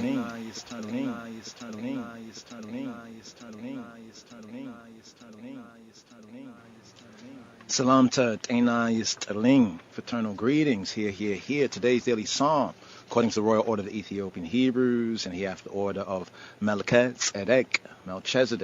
Here we have Psalm 75. Mezmor Seba Amist. Themed here, Bamarinya. Here we'll be reading the English KJV alongside the HSV, the Haile Selassie version, according to the authorized, revised Amharic Bible. And here in the parallel Bible published by the Lion of Judah Society, here we have the Psalms. Mezmore Dawit. The Psalms, the chants, the eyes, the intonation of Dawit. Psalms of David. Here, a parallel Bible version containing in one volume both the 1611 AD English KJV and the Ethiopian King of Kings 1961 AD Amharic text, originally published by Moa Anbesazem YeNegerachew, the Lion of Judah, hath prevailed. Godamawi, His Imperial Majesty Haile Selassie I, Siyume Xavier, elect of God, Negusnegese, Ethiopia, King of Kings of Ethiopia. So here, we have an introduction, annotation, and a brief commentary here in this special Jubilee printing from 2011 AD. But today's daily psalm, right here, Mezmore Dawit, Seba Arat, Seba Amist, Bekinfuist, Seba Amist. So in the ancient, known as 74, in the parentheses corresponding to the today's numbering of the psalm, it is Seba Amist, 75. Has a theme right here, Le Melakotawi Danya Yekarebe Zamare. Le Melakotawi Danya. For to the divine, Le Melakotawi Danya, judge. Yekarebe, Zemare. Yekarebe, that which is presented, brought near. Yekarebe, Zemare. From the same root as Mezmor, which is psalm, in the Royal Amharic, the pure language of the Son and Negus, the language of the Negus, the Son and Negus and Neges. Mezmor, as we have Mezmore, Dawit, Psalm of David, chant, intonation. Here we have Zemare, a chant. This ancient Afro-Shemitic word, also found within the Hebrew. Now, in the Sefer Tehillim, it is themed the nation's gratitude. But here, we're going to read and ride up with today's daily psalm, according to the royal order of the Ethiopian Hebrews, and here after the order of Melchizedek. Here the superscription. Lemezemran aleka, atatifa, ye asaf, ye miskana mezmor. The English translation says to the chief musician. It's a superscription which in the Sefer Tehillim, in the Hebrew Psalter, accounts in the ancient as the first verse. But it's a superscription, the title. Lemezemran aleka, to the chief musician, to the aleka of the mezemran. Lemezemran aleka, atatifa. Corresponding with the Hebrew, we have here in the Hebrew, la menatzeyach, al tashchet, tashchet, destroy, al tashchet, do not destroy. Corresponding with the Royal Amharic, atatifa, don't destroy, don't cause it to be lost, don't destroy, atatifa. Le mezamran aleka, atatifa, ye asaf, ye miskana mezmor, of Asaf, ye miskana, of thanks, of praises, ye of miskana, thanks, praise, mezmor, a chant, and eyes is of thanks and praise. This here corresponds with the ancient, the Hebraic, la menatzeyach, for the chief musician, for the overcomer, la menatzeyach, al tashchet, mizmor, le asaf, shir, le asaf, of Asaf, shir. In the Hebrew, it's a shir, it's a song. A song for the leader, chief musician. Al tashchet, do not destroy. A psalm, a chant. Eyes is of Asaf, a song. Bamaring in the Metzaf Kedus, in the Book of the Seven Seals. Le mezemran aleka, atatifa, ye Asaf, ye miskana mezmor. Kuter an, verse 1. Abetu, ina mesagin halen, sim hinima interalen, ta'amratehina hulu inagaralo. To thee, to the I, O God, Abetu, I father's father, O Ab of the Beit, Abetu, Inna mesagin halen, do I and I thank the I, Inna mesagin halen, I and I thank the I, Abetu, Inna mesagin halen, simhenim interalen. To the I, do I and I give thanks, young for eyes is miskana, inna mesagin halen. For that thy name is near, thy wondrous works declare.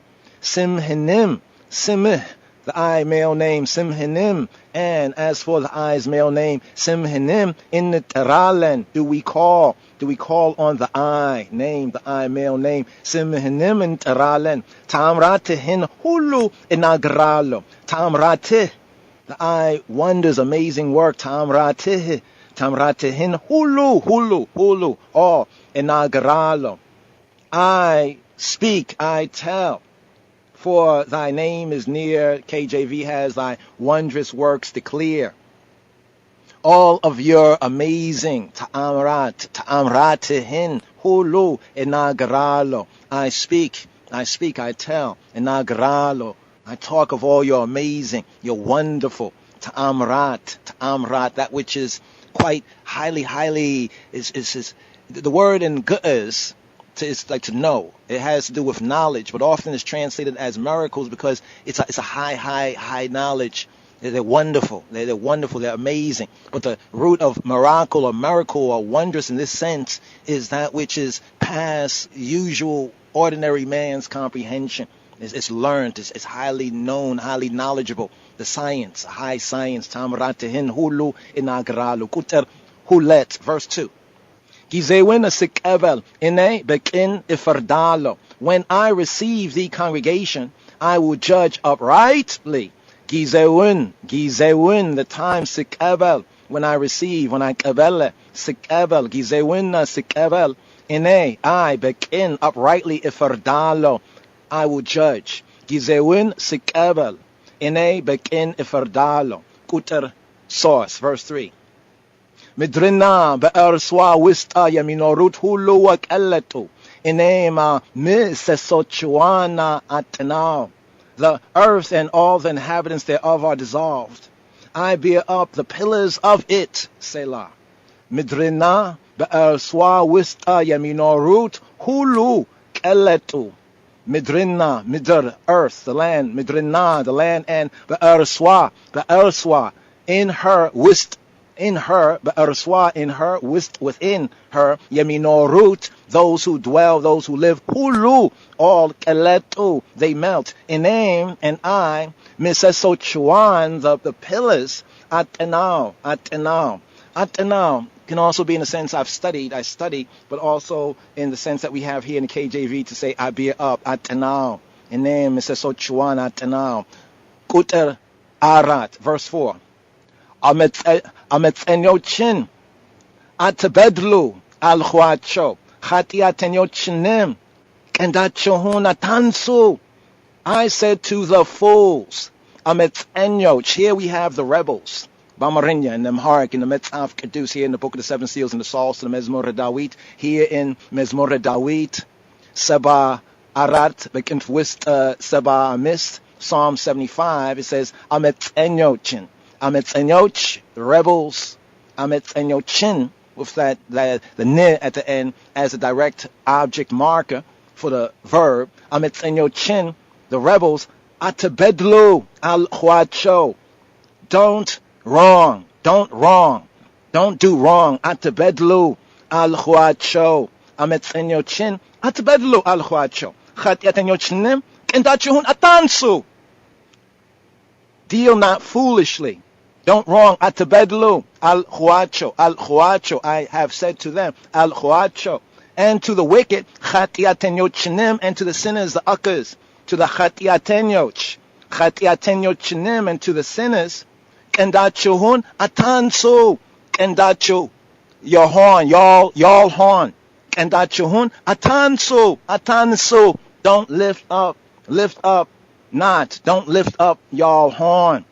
The il canudo, kendachuhun atansu, kuter amis, verse 5. Kendachuhun is kalai atansu, begzyabi herim, lai ametzin, atanagaru.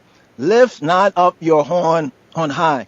Speak not with a stiff neck. Kendachuhun is kalai atansu, begzyabi herim, lai ametzin, atanagaru. Here we have, Bamarinya, y'all horn, Kendachun, iskalai, high, to the above, atansu, don't lift up, be'egziabi harim, and upon be'egziabi harim lie against the sustainer, egziabi har, sustainer, the good, the generous Father, be'egziabi harim lie, ametzin atanagaru.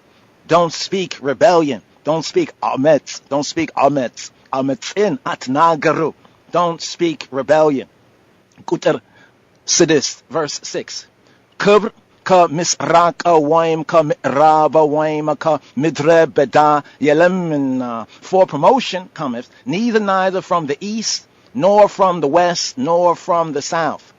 Kubr ka misrak from the east, waim ka mi'rab, nor from the west, waim, or ka midre beda, from the desert, yelemina, for it is not, promotion is not from the east or the west, the misrak or the mi'rab, or ka midre beda, not from the desert, the midre of the beda, midre beda, yelemina. Kuter sabat, verse 7. Egziabihar faraj nowina, yehin yawardal, yehinima yakavral. But God, Egziabihar, sustaining the good, the generous Father, is the judge. Egziabihar faraj nawinna, yehin yawardal, yehinima yakavral. He putteth down one, yehin yawardal, yehinima yakavral, and setteth up and honoreth another. He causes one to be humbled or humiliated, and he honors the other. እግዚአብሔር ፈራጅ ነውና ይህን ያዋርዳል ይህንም ያከብራል. Note that the psalmist theme, ለመለኮታዊ ዳኛ የቀረበ ዝማሬ, a chant, an intonation that is presented for the divine. Melekotawi danya, the Melekotawi danya, Chan hoy, le Melekotawi danya yekarebe zamare. This verse here, verse kuter sabat, እግዚአብሔር ፈራጅ ነውና ይህን ያዋርዳል ይህንም ያከብራል. Kuter cement, verse 8. ጽዋ በእግዚአብሔር እጅ ነውና ያለ ተቀላቀለ የወይን ጠጅ ሞላበት. ከዚህ ወደዚያ አገላበጠው ነገር ግን አተላው አላፈሰሰም. የምድር ኃጢአተኞች ሁሉ ይጠጡታል. For in the hand of እግዚአብሔር, sustaining the good generous arm, there is a cup, there is a chalice. ጽዋ በእግዚአብሔር እጅ ነውና. And the wine is red, it is full of mixture, and he poureth out of the same, but the dregs thereof, all the wicked, the ratchet of the earth shall wring out. Drink, according to the reading without italicization, all the wicked, the ratchet of the earth shall wring them out and drink them, or all the wicked, the ratchet of the earth shall wring out, drink. በአማርኛ ጽዋ በእግዚአብሔር እጅ ነውና ያለ ተቀላቀለ የወይን ጠጅ ሞላበት. Here it says not being mixed. ያለ ተቀላቀለ የወይን ጠጅ, wine ሞላበት is filled in it without mixture. ያለ ተቀላቀለ የወይን ጠጅ ሞላበት. ከዚህ ወደዚያ አገላበጠው, like poured from here to there in that sense. ከዚህ ወደዚያ አገላበጠው ነገር ግን አተላው አላፈሰሰም. But the dregs, mention the dregs, I will not drink. Yeah, midar, the dregs of the cup, I'm not going to drink. Yeah, midar of the earth, ኃጢአተኞች ሁሉ ይጠጡታል. But all of the sinners, the uckers, the ኃጢአተኞች of the earth shall drink. Yeah, midar ኃጢአተኞች ሁሉ ይጠጡታል. ቁጥር 9, verse 9. እኔ ግን ለዘላለም ደስ ይለኛል ለያዕቆብም አምላክ ዘማሬን አቀርባለሁ. But I will declare forever. I will sing praises to the God, the true good, to the source of Yaakov, the source of Jacob, the God of Jacob. But I, however, as for I, lezalem desilenyal. I will be happy, joyful, desilenyal, happy, joyful forever. Lezalem desilenyal. Le Yaakobim amlak, and for the source, the Amlak of Yaakov, le Yaakobim Amlak, Zemarin Akarvalo. I will present my chant, my eyes as my song, to the source of Jacob, of Yaakov, le Yaakobim Amlak, Zemarin Akarvalo. Kutar 10, verse 10. Ye ኃጢአንን ቀንዶች ሁሉ ይሰብራሉ የጻድቃን ቀንዶች ግን ከፍ ይላሉ. All the horns of the wicked, of the ratchet, also will I cut off. የኃጢአንን ቀንዶች ሁሉ ይሰብራሉ. የኃጢአንን ቀንዶች, and of the uckers, the horns, hulu, all of them, ይሰብራሉ. I will break all the horns of the uckers. የጻድቃን ቀንዶች ግን, however, the horns of the righteous, የጻድቃን ቀንዶች ግን kef yalalu. But the horns of the righteous they shall be lifted high. They shall be lifted high. Yes, I. Rastafari. Yes, from that work right there, Psalm 75. Psalm 75 right here, using the IOTA software here on the podcast. And disciples right here, native speaker, going over, here from a native speaker, Abraham Chabuda here on the Billie Jean Dub Wise, World Amharic, HSV, Haile Selassie version, Sima Rastafari, yes, I.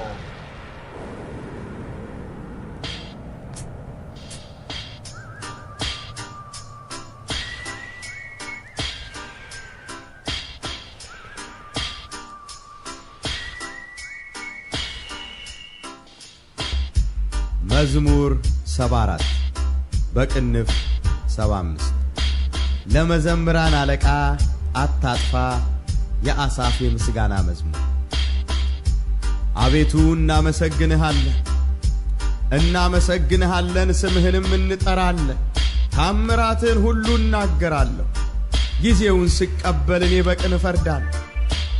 ምድርና በእርሷ ውስጥ የሚኖሩት ሁሉ ቀለጡ፣ እኔም ምሰሶቿን አጸናሁ። አመፀኞችን አትበድሉ አልኋቸው፣ ኃጢአተኞችንም ቀንዳችሁን አታንሱ፣ ቀንዳችሁን እስከ ላይ አታንሱ፣ በእግዚአብሔርም ላይ አመፅን አትናገሩ። ክብር ከምስራቅ ወይም ከምዕራብ ወይም ከምድረ በዳ የለምና እግዚአብሔር ፈራጅ ነውና፣ ይህን ያዋርዳል ይህንም ያከብራል። ጽዋ በእግዚአብሔር እጅ ነውና ያልተቀላቀለ የወይን ጠጅ ሞላበት። ከዚህ ወደዚያ አገላበጠው፣ ነገር ግን አተላው አልፈሰሰም። የምድር ኃጢአተኞች ሁሉ ይጠጡታል፣ እኔ ግን ለዘላለም ደስ ይለኛል። ለያዕቆብም አምላክ ዝማሬን አቀርባለሁ። የኃጥአንን ቀንዶች ሁሉ ሰብራለሁ፣ የጻድቃን ቀንዶች ግን ከፍ ከፍ ይላል።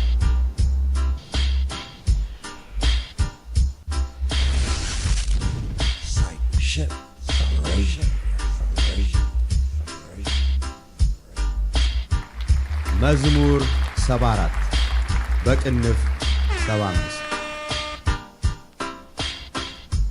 መዝሙር 74 በቅንፍ 75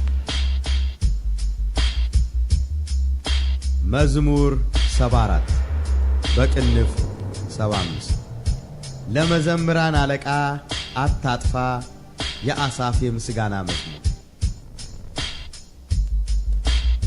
መዝሙር 74 በቅንፍ 75 መዝሙር 74 በቅንፍ 75 ለመዘምራን አለቃ አታጥፋ የአሳፍ የምስጋና መዝሙር።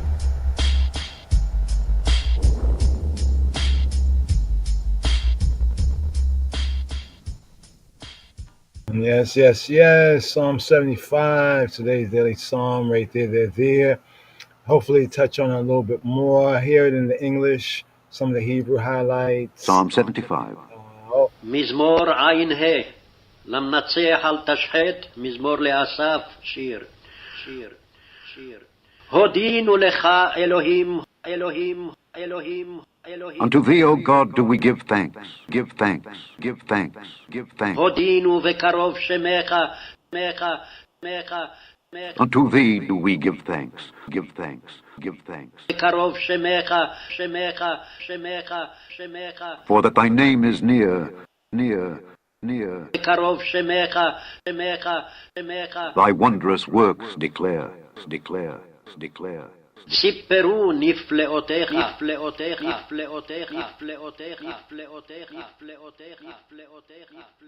When I shall receive the congregation. כי אקח מועד. I will judge uprightly. אני משרים אשפוט. The earth and all the inhabitants thereof are dissolved. נמוגים ארץ וכל יושביה. I bear up the pillars of it. אנוכי תיקנתי עמודיה. סלע. Selah.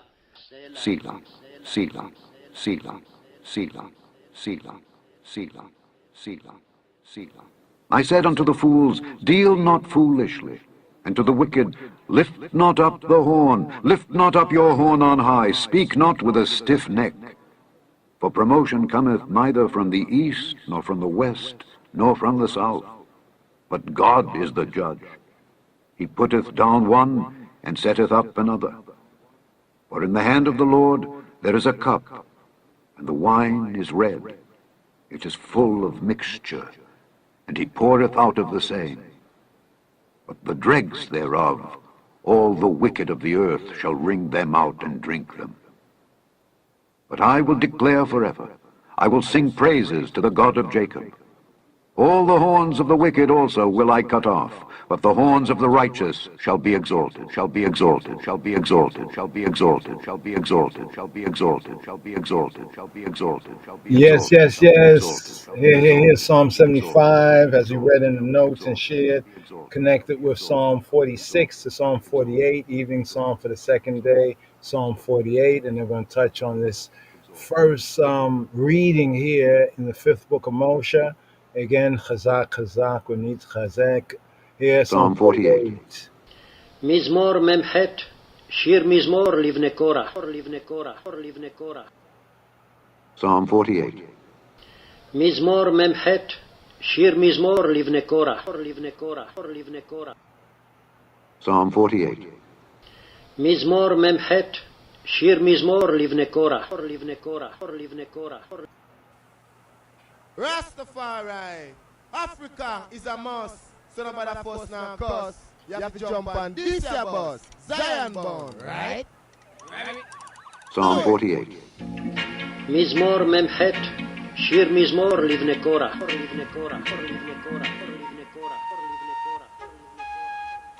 Great is the Lord, and greatly to be praised in the city of our God, in the mountain of his holiness. Beautiful for situation, the joy of the whole earth, is Mount Zion on the sides of the north, the city of the great King. God is known in her palaces for a refuge, for lo, the kings were assembled. They passed by together, they saw it, and so they marveled. They were troubled and hasted away. Fear took hold upon them there, and pain as of a woman in travail. Thou breakest the ships of Tarshish with an east wind. As we have heard, so have we seen in the city of the Lord of hosts, in the city of our God. God will establish it forever. Selah. We have thought of thy loving kindness, O God, in the midst of thy temple. According to thy name, O God, so is thy praise unto the ends of the earth. Thy right hand is full of righteousness. Let Mount Zion rejoice. Let the daughters of Judah be glad because of thy judgments. Walk about Zion, and go round about her. Tell the towers thereof. Mark ye well her bulwarks. Consider her palaces, that ye may tell it to the generation following. For this God is our God forever and ever. He will be our guide forever, forever, forever, forever, forever.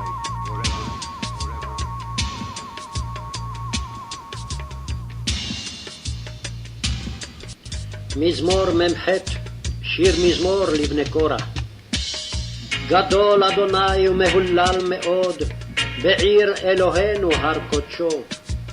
יפה נוף משוש כל הארץ, הר ציון ירכתי צפון, קריית מלך רב. אלוהים בארמנותיה נודע למשגב, כי הנה המלכים נועדו, עברו יחדיו. המה ראו כן תמהו, נבהלו נחפזו. רעדה אחזתם שם, חיל כיולדה. ברוח קדים תשבר אוניות תרשיש. כאשר שמענו כן ראינו, בעיר אדוני צבאות, בעיר אלוהינו. אלוהים יכונניה עד עולם סלע. דימינו אלוהים חסדך בקרב היכליך. כשמך אלוהים, כן תהילתך על קצווי ארץ, צדק מלאה ימינך. ישמח הר ציון, תגלנה בנות יהודה למען משפטך. שובו ציון והקיפוה, ספרו מגדליה. שיטו לבכם לחילה, פסגו ארמנותיה. למען תספרו לדור אחרון, כי זה אלוהים אלוהינו עולם ועד, הוא ינהגנו על מות.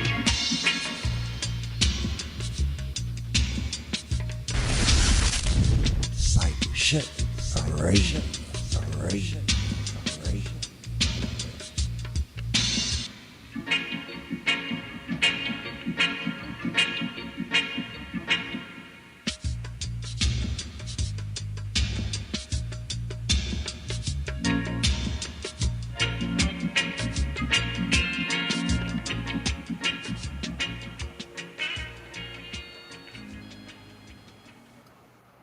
His Imperial Majesty, Haile Selassie I, conquering lion of the tribe of Judah, elect of God, King of kings, of Ethiopia, of Ethiopia, of Ethiopia, of Ethiopia, of Ethiopia, of Ethiopia. And so right here, not the first time, but here, I don't know if many of them, you all have heard this right here, the Amharic, Psalm 48 here, plus the English, here.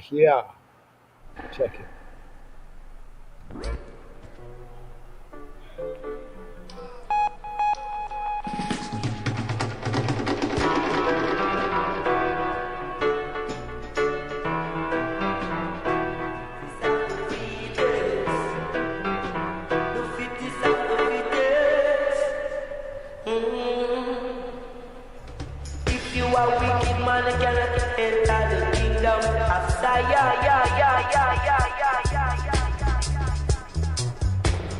መዝሙር 47 በቅንፍ 48 በሁለተኛ ሰንበት የቆሬ ልጆች የምስጋና መዝሙር።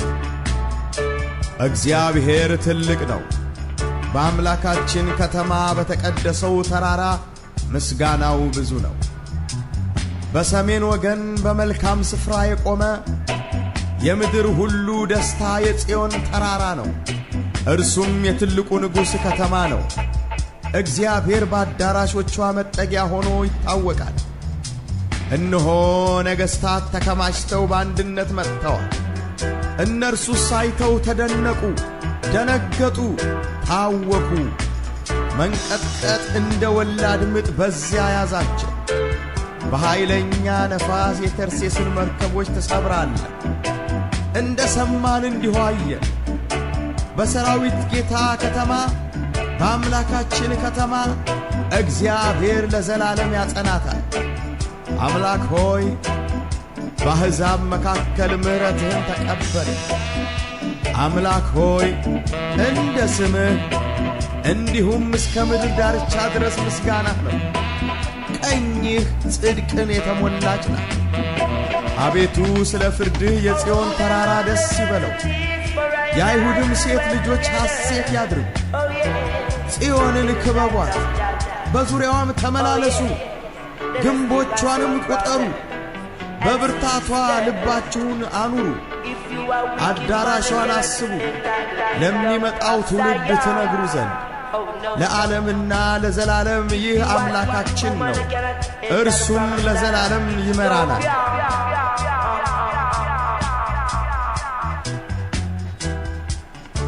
Psalm 48. מזמור מ"ח, שיר מזמור לבני קורח.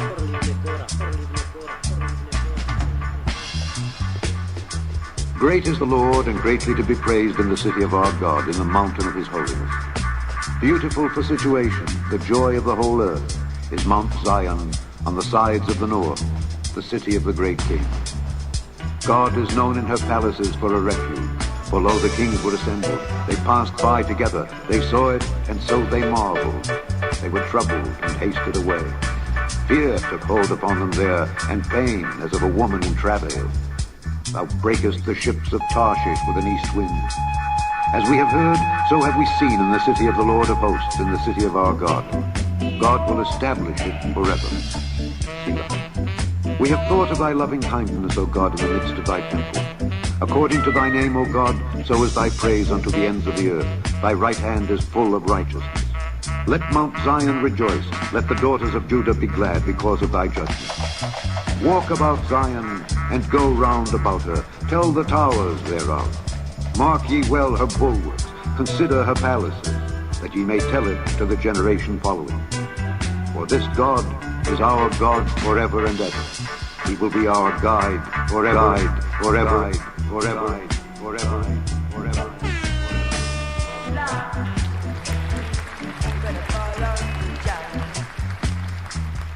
You better call on to Jah. Yes. King Tubby, the King Tubby Zion dove there. Could have shared the Bower dove, Sir Coxsone sound system right there. But here we do have this Torah reading and feeding, but a little bit of the Sir Coxsone, if you please. Yeah. Rastafari. Whoa. Africa is a must.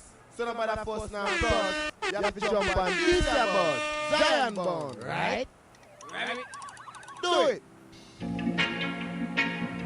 መዝሙር 47 በቅንፍ 48 በሁለተኛ ሰንበት የቆሬ ልጆች የምስጋና መዝሙር። እግዚአብሔር ትልቅ ነው፣ በአምላካችን ከተማ በተቀደሰው ተራራ ምስጋናው ብዙ ነው። በሰሜን ወገን በመልካም ስፍራ የቆመ የምድር ሁሉ ደስታ የጽዮን ተራራ ነው። እርሱም የትልቁ ንጉሥ ከተማ ነው። እግዚአብሔር በአዳራሾቿ መጠጊያ ሆኖ ይታወቃል። እነሆ ነገሥታት ተከማችተው በአንድነት መጥተዋል። እነርሱ ሳይተው ተደነቁ፣ ደነገጡ፣ ታወኩ። መንቀጥቀጥ እንደ ወላድ ምጥ በዚያ ያዛቸው። በኃይለኛ ነፋስ የተርሴስን መርከቦች ትሰብራለህ።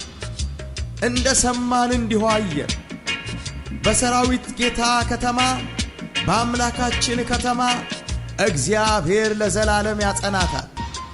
አምላክ ሆይ በአሕዛብ መካከል ምሕረትህን ተቀበልን። አምላክ ሆይ እንደ ስምህ እንዲሁም እስከ ምድር ዳርቻ ድረስ ምስጋናህ ነው። ቀኝህ ጽድቅን የተሞላች ናት። አቤቱ ስለ ፍርድህ የጽዮን ተራራ ደስ ይበለው፣ የአይሁድም ሴት ልጆች ሐሴት ያድርጉ። ጽዮንን ክበቧት፣ በዙሪያዋም ተመላለሱ፣ ግንቦቿንም ቁጠሩ። በብርታቷ ልባችሁን አኑሩ፣ አዳራሿን አስቡ፣ ለሚመጣው ትውልድ ትነግሩ ዘንድ። ለዓለምና ለዘላለም ይህ አምላካችን ነው፣ እርሱም ለዘላለም ይመራናል። Psalm 48. מזמור מ"ח, שיר מזמור לבני קורח.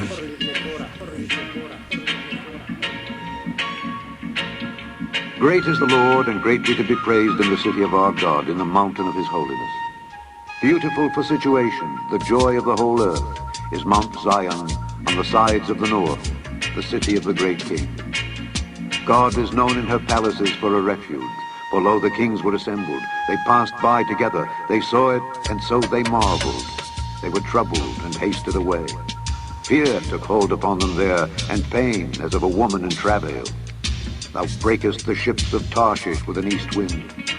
As we have heard, so have we seen in the city of the Lord of hosts, in the city of our God.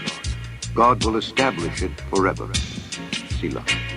We have thought of thy loving kindness, O God, in the midst of thy temple. According to thy name, O God, so is thy praise unto the ends of the earth. Thy right hand is full of righteousness. Let Mount Zion rejoice. Let the daughters of Judah be glad because of thy judgments.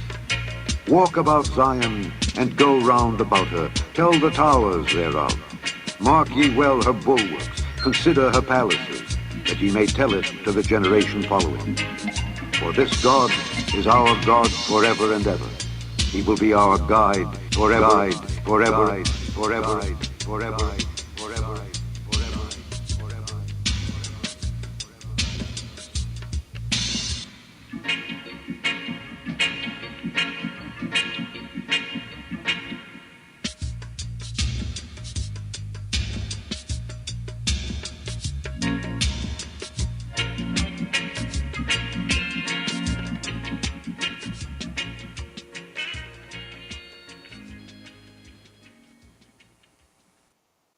Yes.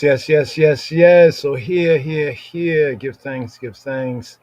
Here we have this Torah reading and feeding, beginning off right here, the 5th book of Moshe, Hebrew book that is called, in the English, is called the book of Deuteronomy, right? Deuteronomy, interesting. Look at the names of the books. Okay, Leviticus, Numbers, Exodus, but Deuteronomy means repetition of the law, repetition of the Deuteronomos, of the law. We have a new generation here after the 40 years wandering that is recorded, right, with some highlight details in the 4th book of Moses, known as Numbers, Bamidbar. So Hebraically, Bamidbar in the wilderness, Sefer Bamidbar in the wilderness, and then we have the Sefer here, Sefer Ha-Devarim, the Devarim, Ha-Devarim. The words, the words, the words, the words. So here for this week's Torah portion is the 44th. So here we at the 44th degree of our sabbatical studies right here, and here we'll begin right here the second day moving into the third day. Begin with the first reading, right? The second reading, first reading for the first day, that ones will call Sunday, the first day Yom HaRishon, and then here Yom HaSheni, we have the second day that they call Monday, and also looking forward to the Yom HaShalishi, the day that's coming forward, forward, forward. In the Western Gentile world, they call that the Tuesday, right? So at least if we can touch on the first, second, and even just begin to look forward for the third reading. So here we see the Aliyot right here. So here, Devarim, Devarim. Modern Hebrew, Devarim, Devarim. In the ancient pointing, Devarim, Devarim, Devarim, Devarim. Bamarinya, this opening phrase corresponds to yeNegerachew Kal. yeNegerachew Kal, like in the words that he said, right? Yehino, Yehino. This is the words that he said, right? yeNegerachew, yeNegerachew Kal, Kal, Kal in the Amharic is like the call. Call is like voice in the Hebrew, the call.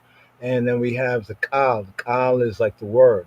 yeNegerachew Kal, corresponding to Devarim. Devarim, Devarim, the words. These are the words, Devarim. As we mentioned before, Midbar, the word Midbar for wilderness, has as its root the Dalet, the Beit, and the Resh, or the D, the Da, Ba, and the Ra, right?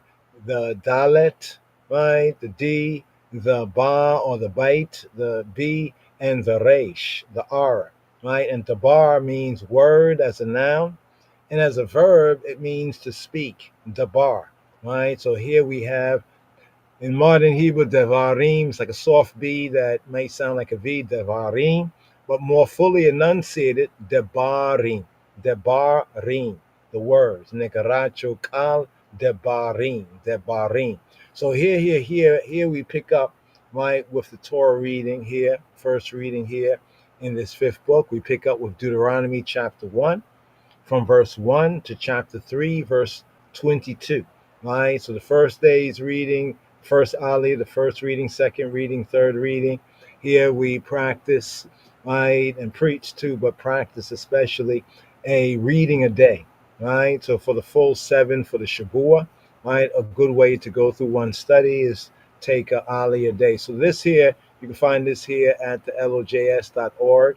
As we point out, the probably easiest way to get to is lojs, right, .org, Torah portion, and you should see the link right there. Click on that, and you can find this here, the Torah readings for the Shabbat for the week, posted there, right? And so here we have the first reading, second reading, third reading, right? So a reading a day, an Ali a day. The prophet's reading here is Jeshaiah, is Isaiah. Isaiah chapter 1, right, verse 1 to verse 27, Yeshaya, Isaiah. And then in the Brit Chadasha, the New Covenant reading, we have Acts of the Apostles, chapter 9, focus verses 1 to 21. But here at the groundation, right, here to bring this out, let's zoom in on this a little bit so we can have it more full screen right here. So the Torah portion, the outline. Some of the key and significant subject matters, right, in this Torah reading and feeding here at the 44th degree of our sabbatical studies here for Parashat Devarim, the Torah portion, coming up for this Shabbat Devarim, right? Devarim, words. What's interesting is the 10 words, what's falsely called the 10 commandments, is actually in the Hebrew known as the Aseret, right? Devarim, Aseret HaDevarim, the 10 Devarim, the 10 words. So this corresponds here to Deuteronomy, repetition of the law, and the law was those 10 words, right? Which was called the Divrei, the words of the Divrei, right? Habrit, Divrei Habrit, the words of the covenant, the Divrei Habrit. So Deuteronomy chapter 1 and 1, we have events. The events at Horeb. At Horeb. Now remember, Horeb is like the other side, so to speak, of Mount Sinai. Like almost like a front and a back, a north and a south, right? Orientation. Right? So Horeb, right, connected with Sinai, right? So the event, so Moshe here is recalling for this new generation, basically he's testifying, right, of what occurred in their father's generation, right? Just to put Deuteronomy into its proper context, right? That's why it's repetition of the law, right? You spoke these things to the fathers, right? They fell short, right, and died in the Midbar. And now he's speaking them to the children, right, to the Bnei Yisrael, the children of Yisrael, or to the sons, specifically to the sons of Yisrael, to the sons, right, of those previously numbered in the early part, the opening of the book of Numbers, right? So here, that makes a logical sense. Why is it repetition of the law? Because it's being repeated to a new generation, right? As well as the testimony of Moshe, you know. So here he recalls the events at Horeb, at the place called Horeb, right? What were the events at Horeb, right? The events at Horeb are recalled here. Deuteronomy chapter 1 at verse 9, the appointment of tribal leaders, right? Of tribal leaders. The 19th verse of the first chapter, how Yisrael, all man as one man. So all as one man. It's like the church, we're members of one body, right? So Yisrael, right, refusal to enter the land. Yisrael, Yahweh's son, right? He says that his son, he called his son out of what, Mitzrayim. But here in the wilderness, when they should be preparing to enter, we have in Deuteronomy 1:19, Yisrael's refusal to enter the land. Their refusal to enter the land, right? And then scrolling on, Deuteronomy chapter 1, verse 34, the penalty for Yisrael's rebellion. So their refusal to enter the land, you remember after the spies, it goes all back to like the spies. The spies signify the 10th time that they had put to the test, put Yahweh Eloheinu to the test, right? To prove him. You know, can he do this? Can he do that? Or we like this, we like that. Right? And they started to murmur and complain and grumble, right? And then after the spies brought back lies, the whole generation got discouraged and sought to go back to captivity, to go back to Mizraim, or Mitzrayim, right? And this is where verse 34 puts it into context, the penalty for Yisrael's rebellion, for all of Yisrael as one man rebellion, right? Deuteronomy chapter 1 at verse 46, the desert years, the wilderness years, the wilderness, and we will call it, they said the desert years, but more correctly, the wilderness years, or the wildness in the wilderness years, right? Deuteronomy chapter 2, verse 26 speaks of the defeat of King Sihon, right? And in Deuteronomy chapter 3, verse 1, we get the defeat of King Og of Bashan, right? When we get to the prophets reading, known as the prophets reading, or often called the Haftarah, right? The additional reading, right? Bringing out and highlighting some of the core principles and precepts in the Torah reading. Here we have Isaiah chapter 1. We get an intro to the prophet Yeshaya, Isaiah the prophet, Yeshaya HaNabi, right? The intro, verse 2, it begins off straight to the point, the wickedness, the ratchetness of Yehuda, the wickedness of Judah, right? The wickedness of Judah. In Isaiah Yeshaya, right, chapter 1 at verse 21, the degenerate city. In other words, how had the holy city, turned into degeneracy, right? The degenerate city. So here, just to give an overview at the beginning right here, because here we're in a new book, quite significant. And once again, the chazak, wanit chazek, right? Be strong, and may we strengthen one another, chazak, right? Wanit chazek, right? Encourage, be encouraged, chazak, be strong, be strengthened, be encouraged, right? Wanit chazek, and make we encourage one another, right? In our studies and growing in grace and the knowledge of the King of Kings Christ, Yeshua HaMashiach, yeah, all that. So Devarim, the Hebrew book here, you can download it, right? This is like a reprint right here, but we kind of use this to sharpen our swords in discipleship. So a point of reference. Haven't pointed to so much, a little bit here, a little bit there, but a little bit more as we go forward. But here we have Devarim. Devarim, popular pronunciation, Devarim. Devarim, popular pronunciation. Ancient pointing, Afro-Shemitically, Devarim. Devarim, Devarim. Devarim, Devarim is both the title for the last book of the scroll of Ha-Torah. So here we have the last book of the scroll, right? So in a proper scroll of Torah, this here is the last book. And the title of the first Torah portion therein. So the first Torah portion is based on the title, the key word, right? And the key word here, Devarim, that means the words, right? And the words Hebraically point to the 10 words. That's falsely called the 10 Commandments. I point that out right there, right? So here, Devarim, it means words. These are the words.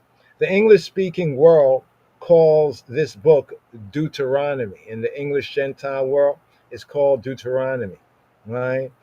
And Deuteronomy basically comes from the Koine Greek, deutero, right? Nomos, a copy of the law, or some translate it as a second law, but acts as a copy, right? Or repetition of the Torah, repetition of the directions, instructions, right? The Hebrew title, Devarim, for the book, it comes from the opening words, right, of the book. These are the words, Devarim, that Moshe spoke to call Yisrael, to all Israel, across the Jordan, the Yarden, in the Midbar, in the wilderness. So this is bringing out from the Hebrew of Deuteronomy 1:1. Now bring this up right here, right? So one ancient name for the book of Deuteronomy, as we mentioned before, is the Mishnah. So I want to zoom in on that right there, get that full screen right here. All right, so this right here. All right. So some will say, oh, this is not Hebrew. Some will say that's Yiddish. You know, I need to get that laugh track right there, you know. No, Mishnah is found actually in the Torah, right? Mishnah HaTorah, a repetition or sharpening of the instructions. So both from the Shana, it can mean to repeat or to second, to do again. Like for example, Monday in the Hebrew is known as Yom HaSheni. Sheni comes from the Shana, right? Sheni means second, right? Shana in that sense. But also can mean to sharpen, right? As repetition is good, you know, like when you're learning something, repetition, right? You sharpen, if you're sharpening a sword, so the sword get well sharp, you go over and over, you repeat. That's the sense of the Shana and Mishnah HaTorah. I just wanted to highlight that right there. So one ancient name, right, for the book is the Mishnah HaTorah. And it's because of the Hebrew Mishnah HaTorah that's in the book of Deuteronomy that they even got the name for the book in the Koine Greek, in the synagogue Greek, for Deuteronomy. This is the very reason right here. Right? This means repetition of the Torah, as it has Mishnah HaTorah. This is similar to the Greek LXX, to the Septuagint name Deuteronomos, right? Which they say means a second law. But that's where it gets dubious. That's why people come up with these theories, these cockamamie theories. Oh, the book was written by somebody else or some other thing. But when you're reading and studying the Torah, you recognize the logical connection, right, of this fifth scroll or this fifth book of the Torah, right? The English name Deuteronomy, that we call it in the English Western Gentile world, It's derived from Deuteronomos.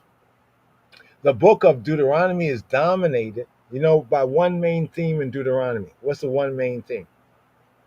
And this also proves the context, right, of its anciency. I know there's people that got all kind of academic theories and they all pat each other on the back, but then when you really look at it, right, you can find a lot of flaws in it. The book of Deuteronomy is dominated, this is a fact, right, by Moshe's farewell address, right? It said that here Moshe is very near to going forward, right, transitioning right here, Moshe. Right, he knows it. Yahweh told. He saw what happened to his brother Aharon, HaKohen, the priest, and well, it's dominated by his farewell address to the Bnei Yisrael. More detail, right? Adding more detail to it. Moshe's address to this new generation of Israel, right? That have kind of succeeded from their fathers, right? Their fathers before them were brought out, but because of lack of admittance, lack of credit, right? Lack of trust and truthfulness, right? Which is commonly translated as belief, right? But lack of credit, right? They were not credit worthy. They were too incredible, and Yahweh didn't bring them in. But Moshe plea bargained, and they got a year for a day, right? The 40 days, right? Right. So he now is speaking to the children, right? Can you imagine if you knew one's and one's parents, and then you saw the children when they're very small, and then you're with the parents, they all pass away. Now you're there to guide the children now that have grown up, right? And now you're about to go, right? So you are giving them direction, instruction, right? As well as testifying so that hopefully they do better, right, than their forefathers, right? That's what the context, that's why it makes sense when you really study in the context of the 5 books and not like these other so-called theories, right? Philosophies, right? And like, listen, philosophy or theory can be maybe true, but these other theories are false, right? And just pointing out a couple of truths. So as he urges them to remain faithful, right? To remain credible, right? Remain credit worthy, right? Trustworthy, truthworthy to the Berit, to Ha-Berit, to the covenant.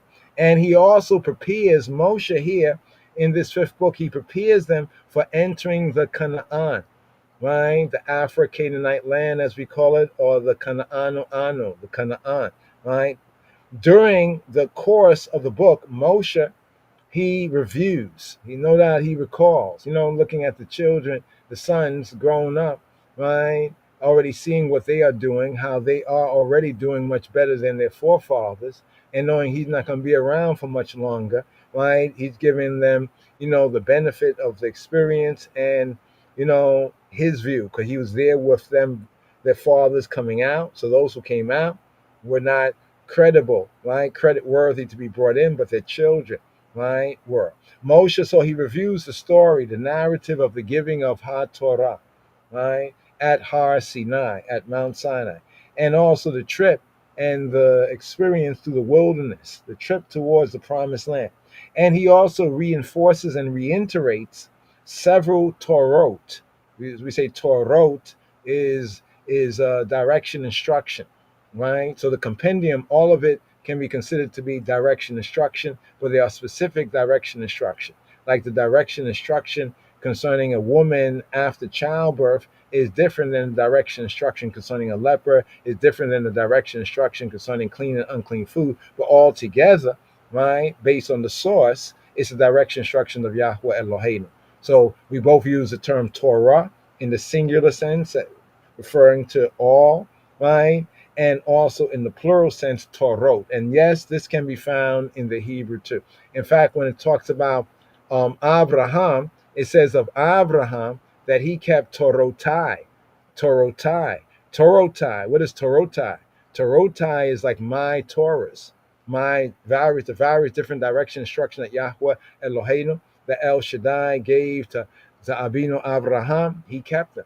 And so we get to understand the root sense. And also specifically in the 10 words, falsely called the 10 commandments, Aseret HaDevarim, they are also the 10 words, right? I keep mentioning that because it's a very important connection with this book, Deuteronomy, because of its Hebrew name, Devarim, the words. So he reiterates several direction instructions or Torot of Ha-Torah, right? And he introduces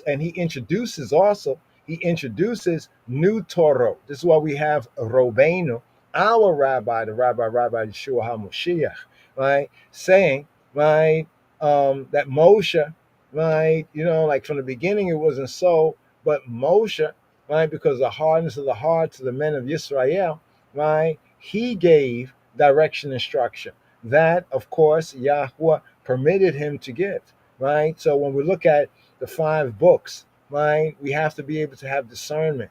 What things are direction instructions of Yahweh, right? What are the customs and predilections and traditions of the people, not just the Israelites, but even of the ancient peoples, because a lot of that gets regulated too in HaTorah, like the blood avenger, right? He doesn't introduce the blood avenger here, right? In fact, you can go back to Noah. In Noah, it says, like if man shed the blood of man, like man murders a man, then by the hand of man or beast, right? His blood, right? Blood for blood, so to speak, right? But there's a regulation, right? Even with the refuge cities that we left off with in Numbers, at the end of Numbers. So the book here, the beginning of this new book, it seems to follow the general pattern of, many scholars say this, and there's some truth to it, of an ancient Near Eastern covenant treaty document. So in what they call the Near Eastern, or what I call Afro-Arabia, right, on one level, right, or Afro-Asia, right, the Afro-Asiatic regions. Well, remember that whatever ones want to call from Noah's time or by the descendancy, people are people, and there was no borders on the land, right? So they try to confine, all of the what they called black people. But according to Rabbi de Eliezer, right, the Perkei de Rebbe Eliezer, right, it says that Shem was black as well, right? So you see how that goes right there, right? So in that region of the world, there were these ancient Near Eastern covenant treaty documents, and many archaeological finds have been made and compared, and academics have brought forth some interesting, some true, and some very speculative things, right? But as we study, the first Shabua this week, this 7 days reading right here, right, from the book of Exodus, the children of Israel are assembled, they say, from Exodus. Well, what's interesting, it kind of connects with Exodus, right? Because remember, the children had no idea of that previous experience before they were born. They were born in the wilderness. So once he's speaking to, right, the overwhelming majority were born in the wilderness. The only ones that were there from the previous generation is like himself, is like Caleb, right, and Yehoshua, right? But remember, Moshe is much older than, even Caleb and Yehoshua, right? So here we have the Bnei Yisrael. So get the picture, right? Like if you see a movie and they tell you okay, where this is taking place, right? So the sons of Israel are assembled on the plains of Moab, right? On the plains of Moab, right? Across the Yarden, right? From Jericho. Jericho is called Jericho. Jericho, the city of the moon. Yareach is moon, and Jericho means in the Hebrew something to the effect of his moon, right? Jericho, his moon. So here's where they are located. So they are assembled on the plains of Moab, right? And then across, right, the Jordan. So the Jordan's like forward in front of him. And then beyond the Jordan is Jericho, is Jericho. So we can kind of put it within context. So it's a brief commentary right here, like the stars of Shemaim. Remember that bracha, that blessing to Abraham, right, concerning his seed and his descendants will be as the stars, right, as the stars of the heaven. So when you read in the prophet's book, right, that the one that the world calls Lucifer or Hasatan, right, seeks to raise his throne above the stars of God, you get it now? You get it now?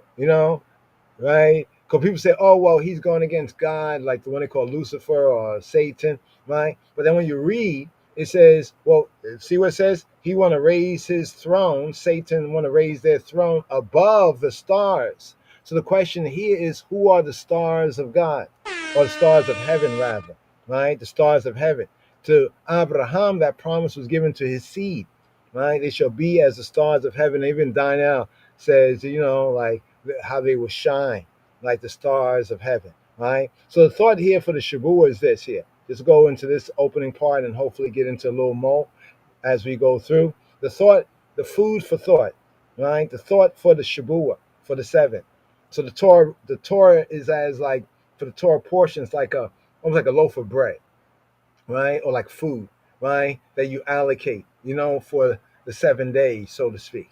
You know what I mean? But for overall, what's the thought, right? For this Shavua, to be a person of what some might call successful faith, or a person of credibility, right? Of trustworthiness. Because this is what faith actually means when we study the Hebrew and the Afro-Shemitic, right? It is important to develop an unwavering, now they say belief, but we say unwavering admittance. Also, that's found in the word concerning faith, the Aman sense, right? And Yahweh's faithfulness and his credit worthiness, to put credit in his credit worthiness, to put trust in his truth worthiness, to put faith in his faithfulness, right? To his yea, and his amen, amen. Now, the scripture called the Bible is full of what some people might say, these are extravagant promises. Wow. Well, when a father, right, for example, promises his son, right, a father promises his son. Remember how Robenu Yeshua, how he brought it out to, right, as well, concerning parents, even though they may be the people they are, but what they seek to do for their children, right? When a father promises his son, tonight I will bring home ice cream, right? So, any of y'all ever done that? Like you promise your child or children, I'm gonna bring home ice cream. Now the child or children, they anticipate ice cream. So notice what they are waiting for. We talk about waiting in the scripture, because words and ideas are very twisted in this lukewarm, age, this Laodicean age, right? So things get confused. But the anticipation of the child for the ice cream, right? Now notice how that works right there, right? The father, the parent, the father promises this, and the child say, oh no, you ain't gonna bring no ice cream. You can't do that. See, that's how the Israelites were, right? The ones who didn't make it in. That's exactly how they were, right? Father said, I'm gonna bring home ice cream. No, you can't. You can't bring home. Can you bring ice cream in the desert? Right? Not whether it will not melt, but that's a whole other thing. But the child knows what happens in the child. The child anticipates the ice cream, and the child does not doubt, right? Does not lose credit, right? Their credit rating does not go down. They don't have a low credit rating, right? No, they have a high credit. In fact, they even put more credit, right? They They level up their credit, right? A person should strive to develop such a direct, on the ground, a basic, a simple, trusting credit and credibility and trust, truthworthiness, right? And admittance, right? Faith of a child, right? A child in the source, right? In the source, right? So right here, just for a quick commentary, right? This is the first part, the verse here. Yahweh your Elohim has multiplied you. And behold, look and see, right? You are this day like the stars of heaven in number. So notice what Moshe was doing. Moshe was kind of bringing around almost a full cipher what was written in his first book, right? What was written in the first book of Moshe, right? Concerning Abraham and that promise of Yahweh Eloheinu to Abraham and to his seed, right? To count the stars if you are able to, right? Well, that's how your seed is going to be, like the stars of the heaven. Now, notice what Moshe says here in Deuteronomy chapter 1, verse 10. He said, Yahweh, your Elohim, your creator, your almighty power, in you has multiplied you, right? Yahweh Eloheinu, almighty power in you has multiplied you. And behold, look and see, y'all, right? You are this day, right? Like the stars of Shemaim, of the heavens, right? Notice what he says, in number, right? In number. Now you have to think, they was on like the desert or in the wilderness, open and clear skies. They probably saw some bunch of stars, a whole heap of stars, right? So now we're going to build on this one right here, a little bit more right here. But if you want to get more details on that, that's Genesis chapter 15, verse 5, concerning the stars. So when you're in the prophet's book and talks about, how the enemy will seek to raise his throne, right, his government, his system above, right, the stars of heaven, right? It's not just up in the sky, right? In fact, we have more effect of what goes on out there from where we stand right here. But that's a whole other reasoning. Right here, let's get to some of the Hebrew first words. First words right here, Shema Yisrael. The fifth book of Moses, the Hebrew book of Deuteronomy, the Mishnah Torah, the repetition of the law, the Sefer HaDevarim. HaDevarim, some say, properly pointed, HaDevarim, the Sefer HaDevarim. Shalom, Hebrew first words here as we begin the fifth book of Moshe, the Hebrew book of Deuteronomy, the Sefer Devarim, the book of HaDevarim, the words. Hebrew first words here in Chazak, to I fellows, Chavruta, Chavrim, fellow Talmudim of the King of Kings Christ, for the fulfillment of that fourth book of Moshe, the Hebrew book of Numbers. Chazak, where need Chazik, be strong, make I be encouraged here, beginning the fifth book of Moses, Hebrew book of Deuteronomy. We pick up here with Deuteronomy chapter 1, verse 1. Hebrew first words here. Eileh HaDevarim. Eileh, these. HaDevarim, these are the words. These are the words, Chabrim. Eileh HaDevarim asher diber Moshe el kol Yisrael. Be'eber hayardein. Be'midbar ba'arba. Mol Suf bein paran u bein Tofel we Laban wa Hatzerot we di Zahab. These are the words, Eileh HaDevarim, these are the words which Moses spoke to all Israel. Eileh HaDevarim asher diber Moshe el kol Yisrael. These are the words, Eileh HaDevarim, which Moses spoke to all Israel beyond the Jordan, in the wilderness, in the Arabah, over against Suf, between Paran and Tofel, and Laban, and Hazarot, and Di Zahab. Hebrew first words here as we picked up with the fifth book of Moshe, the Hebrew book of Deuteronomy, the Mishnah Torah, repetition of the law. Hebrew first words, Eileh HaDevarim asher diber Moshe el kol Yisrael be'eber hayardein be'midbar ba'araba mol suf bein paran u bein tofel we laban we hazarot we di zahab. These are the words, Eileh HaDevarim, Eileh HaDevarim, Eileh HaDevarim. These are the words which Moses spoke to all Israel beyond Jordan, in the wilderness, in the Arabah, over against Suf, between Paran and Tofel, and Laban, and Hazarot, and Di Zahab. Come be a part of yeNegerachew Society. where Hebrew feels like home. Discipleship, a radio. Yes. Without further ado, let's get right into this Devarim right here. First and second aliyah. Devarim, the words, the Sefer HaDevarim, called the Sefer HaDevarim and known as the Sefer Devarim. This Torah portion here for Shabbat. Shalom, Chabarim, Shabbat Shalom, send bet salam for this Shabbat Devarim, Sabbath of the words. Here. Beginning the fifth book of Moses. Fifth book of Moshe. The book that is called and known as Deuteronomy. The Sefer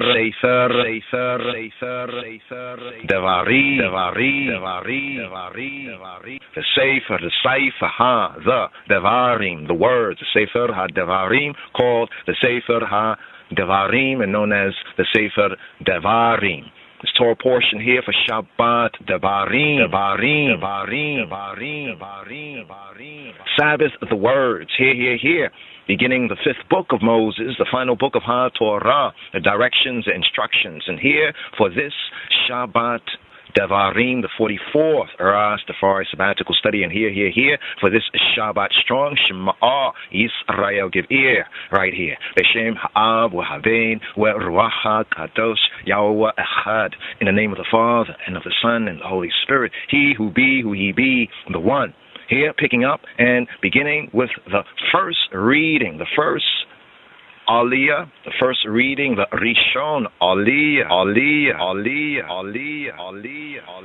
offering up offering for this 44th Parsha, this sabbatical study, this Shabbat strong, fifth book of Moses, called Deuteronomy, chapter 1, the failure at Kadesh Barnea. And here, Shema Yisrael, give ear, Hebrew first words right here.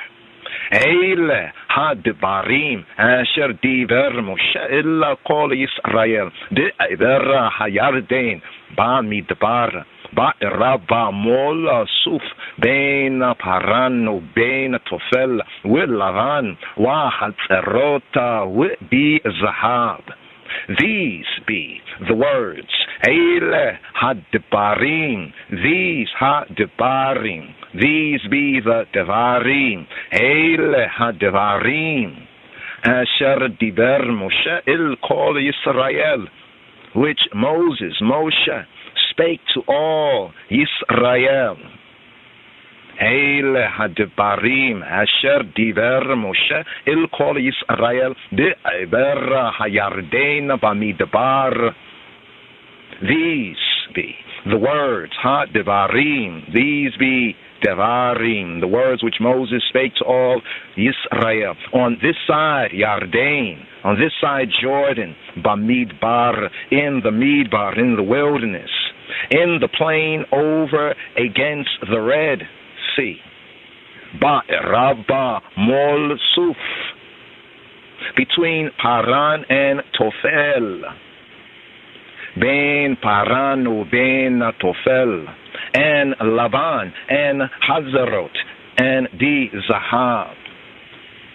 Will Laban wa Hatzerot with Di Zahab.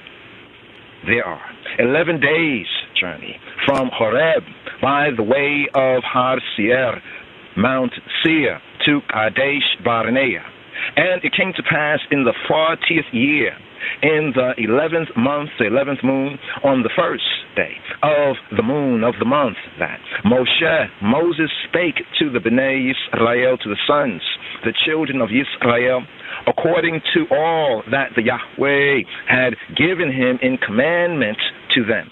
After he had slain Sihon, the king of the Amharites, which dwelt in Heshbon, and Og, the king of Bashan, which dwelt at Astaroth in Edrei, on this side Yarden, this side Jordan, in the land of Moab, began Moses to declare this law, this Torah, direction, instruction, Lemor. Yahweh Eloheinu, he who be, who he be, our Ayanai Elohim, spake to us, to Ayanai in Horeb, saying, Ye, y'all, have dwelt long enough in this mount. Turn you and take your journey and go to the mount of the Amorites, and to all the places nigh, near thereto, in the plain, in the hills, and in the vale, the valley, and in the south, and by the seaside, to the land of the Canaanites, and to Lebanon, to the great river, the river Euphrates. Behold, behold, I have set the land before you. Go in and possess the land which Jehovah swore to your fathers, your patriarchs, Abraham, Yitzhak, and Yaakov, Abraham, Isaac, and Jacob, to give to them and to their seed, their race after them. And I spake to you at that time, at that hour, Lamor, saying, I am not able to bear you myself alone. He who be, your Elohim, true good, true God, hath multiplied you. And nay, behold, ye y'all are this day as the stars of heaven for multitude. Yahweh Elohim of your fathers, patriarchs, make you 1,000 times so many more as ye, as y'all are. And bless you, bless you, bless you, bless you, bless, as he hath promised you, promised you, promised you, promised you, promised you, promised you, promised you. And hear, Shema, give ear right here for the Sheni Aliyah, the second Aliyah for this Shabbat Devarim, Sabbath, the words here, picking up with 5th book of Moses, called Deuteronomy chapter 1 at verse 12, for the Sheni Aliyah, for the second up offering, the second reading for this Shabbat Devarim, Sabbath, the words. Eka esa le'abadia tarchikem u'amasa'ikem u'ribekem. How can I myself alone bear your cumbrance and your burden and your strife? Eka.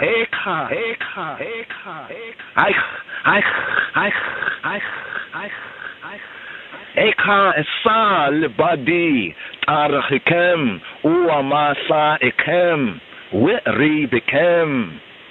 Take you wise men and understanding and known among your tribes, and I will make them rulers over you. And ye all answered me and said, the thing which thou hast spoken is good for us to do. So I took the chief of your tribes, wise men and known, and made them heads, Roche, Rases over you, captains over thousands, and captains over hundreds, and captains over 50s, and captains over 10s, and officers among your tribes. And I charged your judges at that time, at that hour, Lamor, saying, hear the causes between your brethren, and judge righteously between every man and his brother, and the stranger that is with him. Ye all shall not respect persons in judgment, but ye all shall hear the small as well as the great. Ye all shall not be afraid of the face of man, for the judgment is Elohim, is the true good, the true God, and the cause that is too hard for you, bring it to me, bring it to I, and I will hear it. And I commanded you at that time, at that hour, all the things which ye all should do.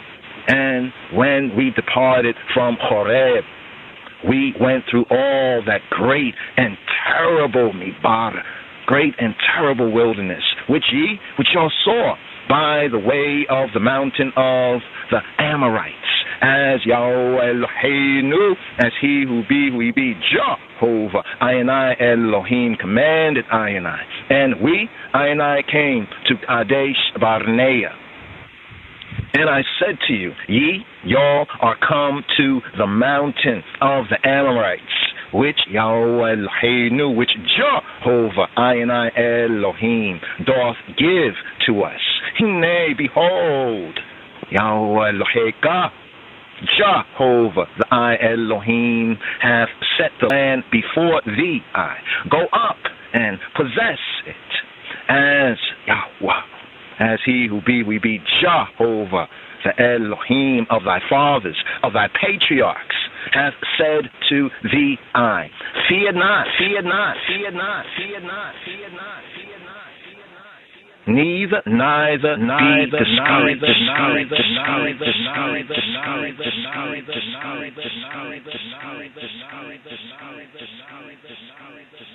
Yes, yes, yes. Farewell instruction of Moshe. Here, let's pick up right here. Moshe Rabbeinu. So here for the day coming forward, Devarim, the third Aliyah, the Shalishi. I'll give ear right here. Here for the Shalishi Aliyah for this Shabbat Devarim. Sabbath, the words. Here. Give ear, picking up with the fifth book of Moses called Deuteronomy. Here. Shema'ah Yisrael. Give ear right here. Here for the Shalishi Aliyah for this Shabbat Devarim. Sabbath, the words. Here. Give ear, picking up with the fifth book of Moses called Deuteronomy here in chapter 1, here at verse 22 for the Shalishi, for the third reading, the third Aliyah, the third up offering here for this Shabbat Devarim.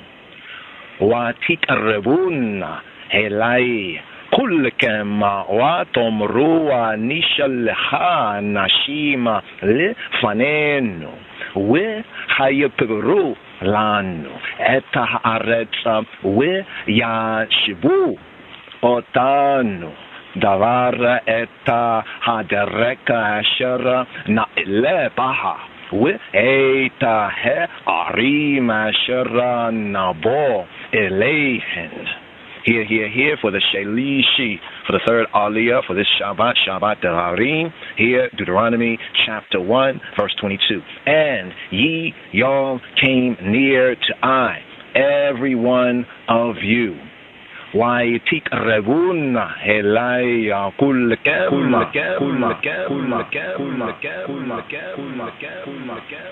and said, we will send men before us, before I, and they shall search us out the land, and bring I word again, by what way we, I must go up, and into what cities we, I shall come. And the saying pleased me well. And I took 12 men of you, one of a tribe. And they turned and went up into the mountain and came to the valley of Eshcol and searched it out. And they took the fruits of the land in their hands and brought it down to us, to I, and brought us, I, word again, and said, Wayomru, Tova, Ethiopia, Tova, Haaretza, Asher Yahweh Eloheinu noten lanu. It is a good Tova Haaretz, good land, which Yahweh Jehovah Eloheinu, I Elohim doth give us, I. Notwithstanding, ye y'all would not go up. Ye y'all would not Aliyah go up, but rebelled against the commandments of Yahweh Jehovah Elohim, the eyes Elohim. And ye y'all murmured in your tents and said, because Yahweh Jehovah hated us, hated I, he hath brought us I forth out of the land of Mitzrayim, out of the land of Kemet, out of the land of Egypt, to deliver us into the hand of the Amorites, to destroy us. Whither? Where shall we go up? Where shall I, Aliyah, go up? Our brethren have discouraged our hearts, saying, the people is greater and taller than we. The cities are great and walled up to heaven. And moreover, we have seen the sons of the Anakims there. Then I said to you, dread not, neither be afraid of them. Yahweh Elohim, Jehovah, the I Elohim, who goeth before you, he shall fight for you, according to all that he did for you in Mitzrayim, in Kemet, in Egypt, before your eyes, and in the wilderness, Bamidbar, where thou hast seen how that Yahweh Eloheka, Jehovah, the I Elohim, bear thee, the I, as a man doth bear his son, Yisa Isha Etta Beno, in all the way that ye all went until ye all came into this place.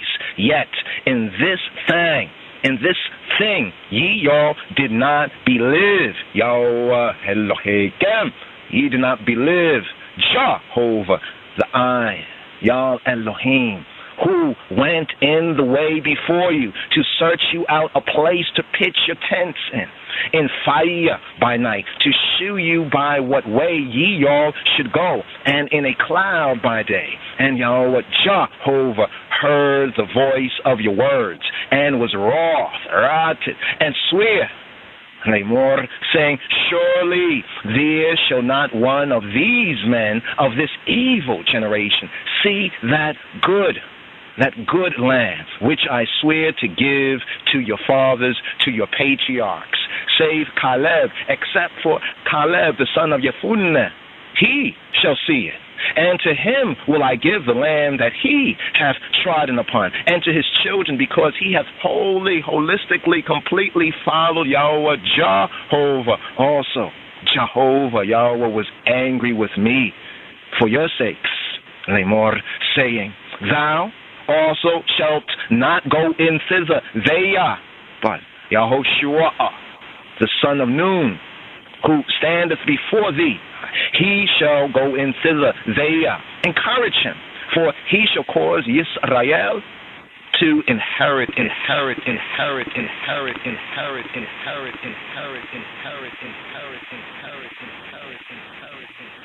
Encourage, Yehoshua, Chazak, Chazek, he shall. There's a lot of work to be done, oh God, in the promised land.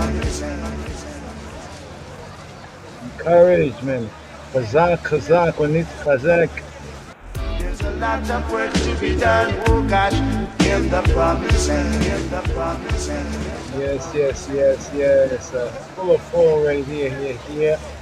Second day moving into third day right here. Wow, there's a lot going on. Interesting, Moshe here. As he speaks to this new generation, it's interesting. Have you noticed? He's speaking to them, those what their fathers had done, and speaking with their fathers, their fathers already had passed away, but it's speaking to them. You know what I mean? And then the distinguishment really comes out clear, because one might think, wait, who's he speaking to? Well, they're the children. They didn't really do those things, right? And then as we get to Moshe even admits a few things here that if you just read the earlier narrative, you could come to a somewhat of a faulty conclusion, right? If you don't put it fully into context, where he said right here, and how Yahweh, right, had heard, right, the voice of your words, your what? Your Devarim, right? Your Devarim, right? And was wroth, right? And swear, or sevented himself. This is what we have when we look at Psalm 95. We pointed out earlier at the end of the fourth book, Bamidbar, Numbers. You see the end part right there of Psalm 95, verses 7 to 11, right? Where he says he swore that they would not enter into his rest. You know what I mean? This is the connection right there, saying, as we have in verse 35, surely there shall not one of these men of this evil generation. So that was actually the generation of their fathers, but it's interesting in the address, he addressed them, right? Because they are the Bnei Yisrael, right? But speaking about what their fathers has done, and then we come to these verses, and then it's the distinguishment that, okay, this generation, that was that generation, which I swear to give to your fathers, right? Both what was said to the previous, their parents, right? And then also speaking of Abraham, Yitzhak, and Yaakov, save except for Caleb. So here we have Caleb, right, being called out here at the end of the Torah reading for the fourth book, we have Yehoshua being called out, right? And also even here, but Caleb and Joshua, right, are in the same age range as the majority of the parents would have been, right, of that generation. So the new generation. It's looking at some key things right here, right? But it says because he has wholly, right, he has fulfilled to go after, right? He went after Yahweh's ways. But then he admits something here, which is a key thing that Moshe admits, because this is the whole reason that he doesn't go in to the land, because of what he's saying right here. Also, Yahweh was angry, but notice how he says it. He said, "Was angry with me for your sakes, and it was because of you." Remember, I keep emphasizing to the Torah reading and feeding how, like Moshe, how he plea bargains. They want to stone them and do, just wilding out, right, in the wilderness. And how Moshe, right, when Yahweh gives, like he's about to give like a judgment, he steps up and he plea bargains for mercy, right? And so it's kind of interesting because in a few of the cases where Yahweh, right, was entreated by Moshe's, you could say plea bargaining, right, that he says, yes, I will forgive them according to, like the tenor of your words, what you're saying, because as we mentioned, Moshe, he recalled the attributes, the midot of Yahweh, right? In the incident, I think it's in Exodus chapter 34, right? Where he says, cause me to know you, right? Show me thyself, cause me to know you. And he said, well, like none can see his face, but my backward parts. And then when he passed by, he declared those 13, right? Those 13 attributes of Yahweh, of he who be, who he be, who he be. And Moshe, he selectively chose the mercy side of the attributes, right? And when you understand that, you then recognize that's why Yahweh responded in that way, like according to the words, like how you use those words. Like I saw what you did, Moshe, there, right? But now here, Moshe says, also Yahweh was angry with me for your sakes. Now here he is like speaking of the parents, right, of this new generation, but yet they are of their parents, so that kind of connection, right? Now in this sense, it's an interesting you are, right, potentially, not absolutely, but potentially what your father is, right? Not absolutely, but potentially, right? So he's trying to warn them, like, listen, this is what your parents did, right? And these are the consequences, right? So here's what you need to do, right? And then he says, and also Yahweh was angry with me for your sake, saying, thou also shall not go in hither. You're not going to be able to go in hither, right? So he knew as he's preparing them, right, that he's going to pass and they're going to go forward, right? But here it says, Yehoshua, right, the Ben Nun, right, who standeth before thee, right? He shall go in hither. So he's recalling what Yahweh said. You're not going to go in, but you see Yehoshua here, who's standing before you. He shall go hither, right, and thither, right? Encourage him, right? Encourage him. Chazak, chazak. Encourage him, for he shall cause Israel to inherit it. Let's see right here what we have with the King James words. Just a little curious about this here. There we go. Chazak. There we have the chazak. So when we say that the be strong, make we encourage one another. Chazak, chazak, v'nit chazek, right? Here's the chazak sense. It means to strengthen, right? To strengthen. Also in the sense of to encourage, chazak, right? So encourage him, for he shall cause, right? Already it's like a word of prophecy here, and it's true that Yehoshua did cause the Bnei Yisrael, right, the sons of Israel, to inherit, right, to Nahal, to get the promised land as a possession, right? Now this is a very interesting chapter, not to go through it all here, but there was a few things that we wanted just to point your attention to, right? Even over here in this verse, let's break it down to light, right? In the wilderness where thou hast seen that Yahweh Eloheka. So here when he speaks to Yisrael, based on how he says thy God, Eloheka, right? To say like your male God. So he's speaking to all of Israel. So to the generation. So All are Israel, even those who went before are Israel. So that's why he talks to this new generation, even though it's what their parents did, he's still directing to them as Yisrael. So here we say is that Yahweh Loheka, right? In other words, speaking to Israel as though all of the Israelites are like one man, right? Bear thee. And the thee is not like y'all, but it's like you, one man, right? As a man doth bear his son, as a man that will carry his son, right? In that sense, in all the way that y'all went, in all the way, the truth, the life, the way that y'all went until y'all came, right, into this place, right? And now it's interesting right here because he even goes into the spies, right? And also here, the point about how he was wroth with them because of their words. Remember this book here is called Words. So we see some, like if we're looking at it from the Hebrew, automatically these things would like just link up, right? Just connect, be like right in our face, obvious, right? Now when we talk them murmuring in their tent, he's talking about really, oh wow, I just knocked it off right there. Got a chord that sometimes, you know how these chords are, right? Some of these chords can be a little loose.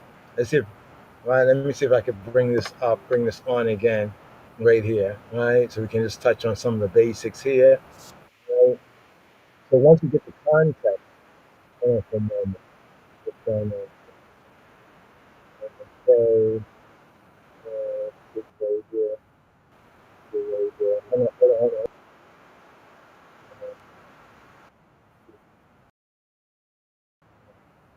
Okay, all right. Are you still hearing? Are you still hearing? Okay, give me one moment. Okay, see if we can bring this up. All right, yeah, try to bring this up. This right here. This normal. There we go. On now. Okay, yeah, we got contact. All right, so here, let's bring this out. And there we go. All right, there we go. Yeah. All right, so here. Okay, yeah, so just a couple of these highlight points, like, so notice how he's speaking to them, right? But they're the children, But then he also speaks to all of them, right, as one man. So this kind of connects like we said about you are potentially what your father is, your fathers are. Like in the sense of the blessings that were promised to the patriarchs, y'all can get this.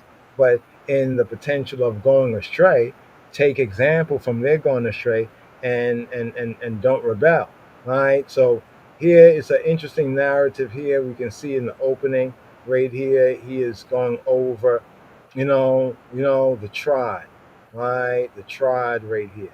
Now, this was interesting. This is the verse we want to bring back right here, where it says, y'all, when the judges, so also when they appointed judges, remember coming up, we have Psalm like 82, right? Psalm 82, which comes up the evening psalm, like evening and morning, so the eve come before the day coming in. So even right now, it's a good time for the evening psalm or the eve of the day, for the day to come forward. The evening psalm is 82. And, many people, they have these theories, ideas about what it means by the gods. But this is in direct connection. This is the key verse in understanding that the ones who are called collectively the gods in Israel from other places in the scripture are these judges. That's why he says, and I charge your judges. Remember the advice that his Midianite and Ethiopian related father-in-law Jethro had given him when he was adjudicating these cases and had like all of Israel. Can you imagine? Right? I mean, that's almost impossible. I mean, but Moshe really, he labored at it. Right? He labored at it, and then his father-in-law gave him good advice. So here's where he charged the judges at that time, saying, so this was the charge to the judges of Israel, right? Those men that were appointed, right, and given basic instruction in Torah, right, to basically keep the peace, right, to keep the peace. In a sense, it's like the system that we have of judges and like police officers and judges, in a sense, in the Torah context. This is connected with this in judges. And then when the judges had to be arraigned, when the judges were not doing their jobs properly, is where we get like Psalm 82, just to put that in a better connection. So here it says, I charge your judges at that time, saying, hear, right, between your brethren, and judge righteously between man and his brother and his fellow like Israelite, and the stranger, the one who's not an Israelite, that's with him, right? Then it says this here in verse 17. It says, y'all shall not respect persons in judgment. Y'all shall hear the small as well as the great. Y'all shall not be afraid of the face of man, for the judgment is Elohim's. All right, so this is also another key principle connection with the judges. Right, the judges are the agents of Elohim, right, and therefore, right, they are worthy of his title, right, his title, not the name Yahweh, yes, but the title as Elohim, because Elohim in the Hebrew faith, right, also signifies creator as well as judge, right. That's why it says, for the judgment is Elohim. We can go through the Hebrew, but giving you just a quick kind of overview, right? And the cause that is too hard for you. So some judges catch a case, right, that is kind of difficult for them to, bring forth a righteous or clear judgment, right? They were to bring it to Moshe, right? And I will hear it. In other words, therefore after Moshe, right, bringing it, we see it in Joshua. Right, in Joshua, where they, right, hold on for a moment.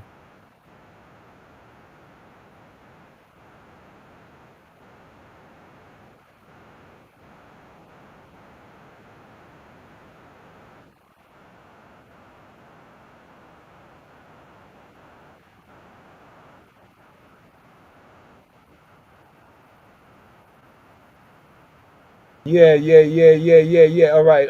Apology right there. Apology. Just had to add myself once again. Yeah, so we see that in the case of Achan in the book of Joshua, where they were not to take anything from the first engagement. Everything was haram. Everything was haram. And it was devoted, right? It was like a gift to the Lord, right? Yahweh Eloheinu. Now, well, really for the priest use, but that was in the context of the gift to Yahweh. And there was Achan, right? A-K-A-N. How to spell that? A-K-A-C-H-A-N, A-K-A-N, right? But Achan in the book of Joshua, sound like Achan, right? And he had stolen like this bar of gold and a lot of other valuables, and he had hid it on his tent. And that not only got him a judgment, right, but his whole family, right? Because it's deemed that so that tells us something about the Lord too. So even if our family do something that's off, we should not cover for them, right? On that, we can plead for them, but we shouldn't try to cover, right, on that sense for them, right? But we get that case there, just the connection of the judges and the Elohim. It's all found right here in these verses here, right? So we'll go into more of it if Yah permits, when we get into Psalm, 82, right? But here's the part we want to bring out, the note. The note down here says, you see what it says, respect, right? What does it say for respect? In the Hebrew context, is to acknowledge faces. It's like to say facial recognition. Right, acknowledge faces, like sometimes we say, "Oh, I know him right there," but he's the very one that we have to adjudicate this case. Well, he's good people and stuff like that. That's the sense of having respect for a person. The judges were not to do that. So Psalm 82 brings out that many judges probably did that and much worse, right? But here, when it says respect, right? So this is like a kind of, it's a false translation from a Hebrew perspective, because instead of y'all should not respect persons in judgment, okay, that's good in English, if that's what you're doing. But from a Hebrew perspective, that y'all should not acknowledge faces, right? Acknowledge faces. Let me bring this out right here, right? Acknowledge faces. So the word for respect is nakar. Nakar means to recognize.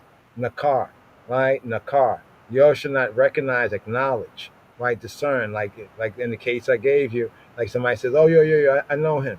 He's good. He's a blah blah blah." But wait, we haven't even investigated this case, right? So it's in the sense of recognition, right? I'm acquainted with. I know him. I know him right there. Yeah, him. Because you see their face and you be like, "Yeah, I've seen him before. I know him," right? So there we have nakar, and then we have panim, right? Nakar, panim. These are the root words. That's not how exactly they're found in the script, but it's like the root words when you're studying language and linguistics, linguistic science. The root words are in this form, right? So here we have face, right? Literally it's faces, because the face has two sides, right? So it's almost like one, but it has two parts. It's a plural sense. So here where it says lo takiru, lo takiru, takiru from nakar, lo takiru, y'all shall not recognize fanim, panim, faces.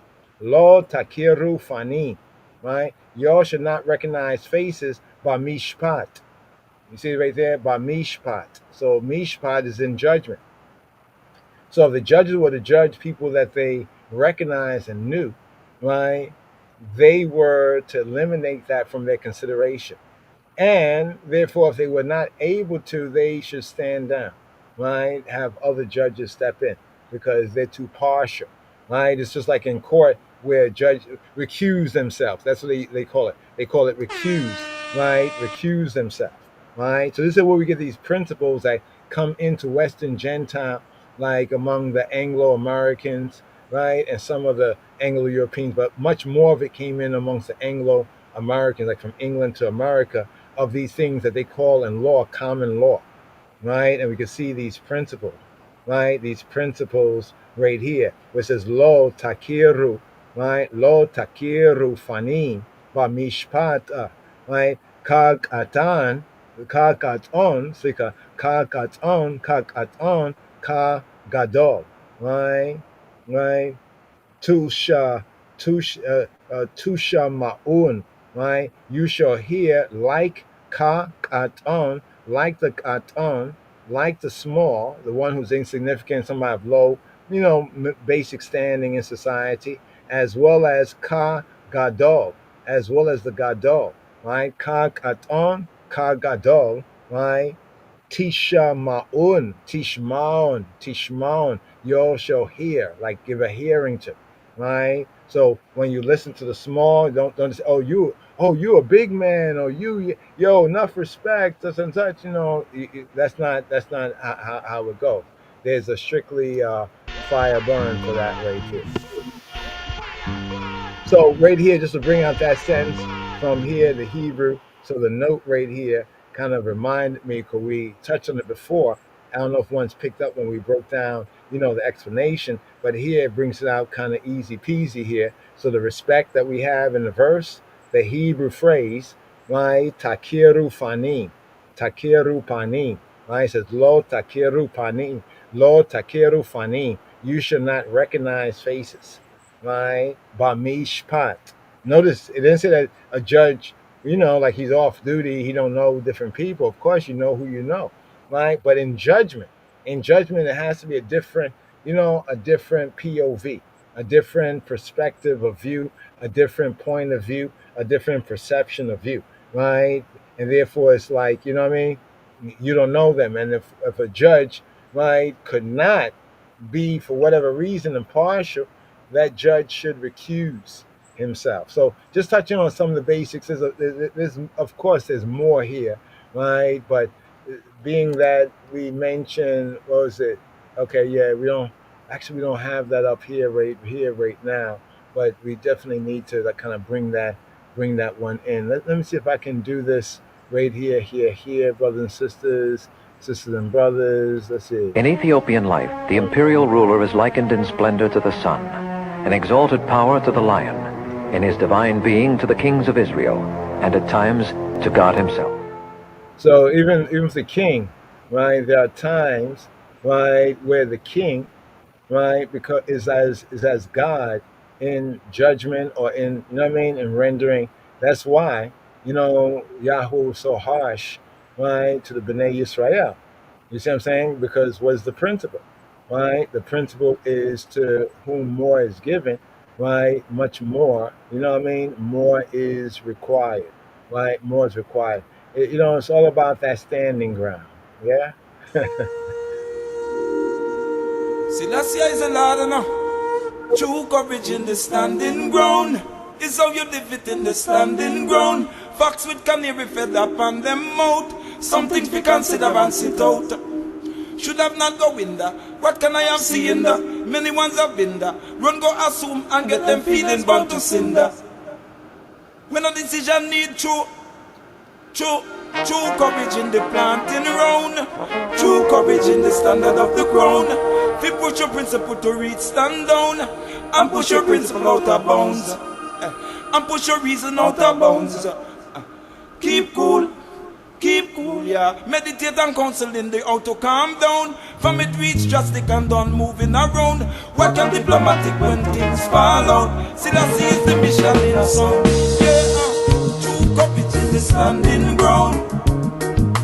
See it, me say, don't go make the principle tamper my sound. Ignorance what truly keep my heart hold down. See that I is suffering in an eminence house. It's a situation what they're shooking at the bounce. Tell them, try tell the Rasta men smoke them come down. Isis to the Lord, it on a garden sound. Rasta be inward with locks and bolt. Well tell them real cause it's the Rasta man report. The 4th of July, the other man was a 4th. 45 the spirit party, deep bring report. And if I'm back in Africa for the jewels of source, Selassie is the rightful heir of course. True courage in the standing ground. True courage in the bearing ground. True courage in the planting ground. Then should this requirement be known and known. Know it in the marrow of the bone. Build a firm one. Don't set the spirit like revolving door. In the songs of Solomon the story is told. If she is a wild, then the palace is for sure. Check for yourself and no more. Yeah, see it, the fascists with the losers are sore. Don't let the principle down by my son. Ignorance not you, they keep a heart hold down. See that I is suffering in an eminence house. This decision will not shook you down the bones. Don't bless I praise Rastafari. Oh, bless I sing Rastafari. I saw it from the medigas and see later picture in the pretty house and now we survive. Yeah, in this time, see I the judge could never be spirit confined. See a man result when the blind lead the blind. Courage to be firm and to all lifetime. If Jah willing and if Jah provide. For strength of a life lead to management of heart all the time, same time. Oh. True courage in your planting ground. True courage in your standing ground. True courage in the standing ground. Selassie I be praising word and song. Discipleship. Radio. Yeah. So here to that point. Once again, a very important verse. Take this down, especially in the law studies, right? Torah-wise, right here, right here, Deuteronomy chapter 1, verse 17, right? For the judgment is Elohim. I've said you are Elohim. Psalm 82, corrupt judges arraigned. Psalm 82. מזמור פ"ב מזמור לאסף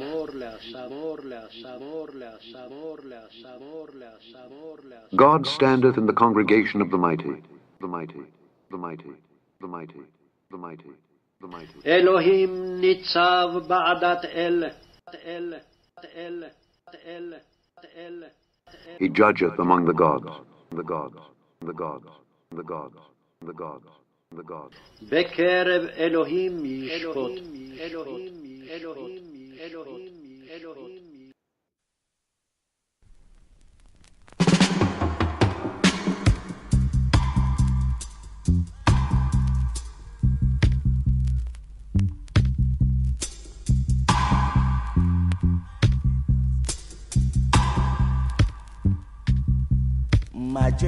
My dreadlocks, girl. Can't you see I'm in love with you? Much. Psalm 82. מזמור פ"ב מזמור לאסף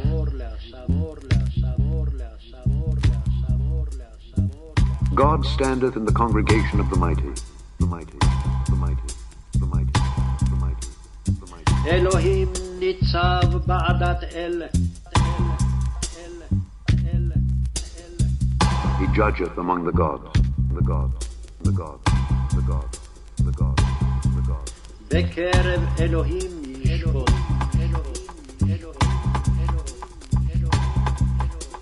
How long will ye judge unjustly and accept the persons of the wicked? Selah. Defend the poor and fatherless. Do justice to the afflicted and needy. Deliver the poor and needy. Rid them out of the hand of the wicked. They know not, neither will they understand. They walk on in darkness.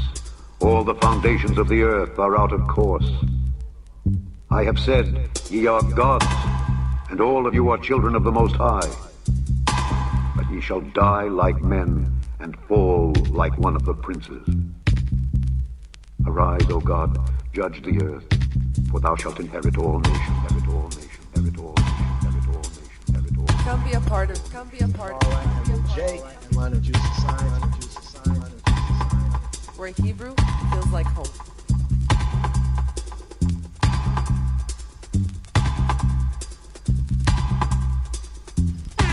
מזמור פבט, מזמור לאסף.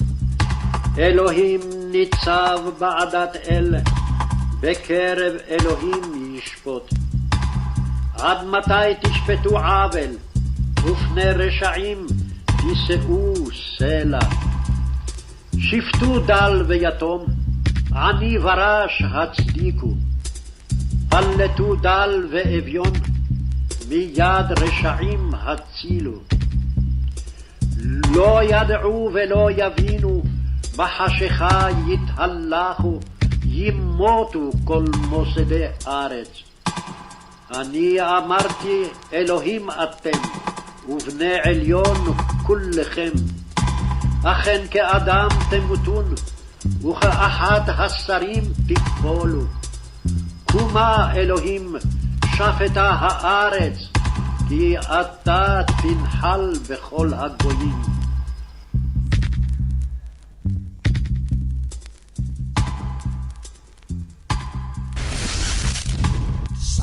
Discipleship, radio. Yes.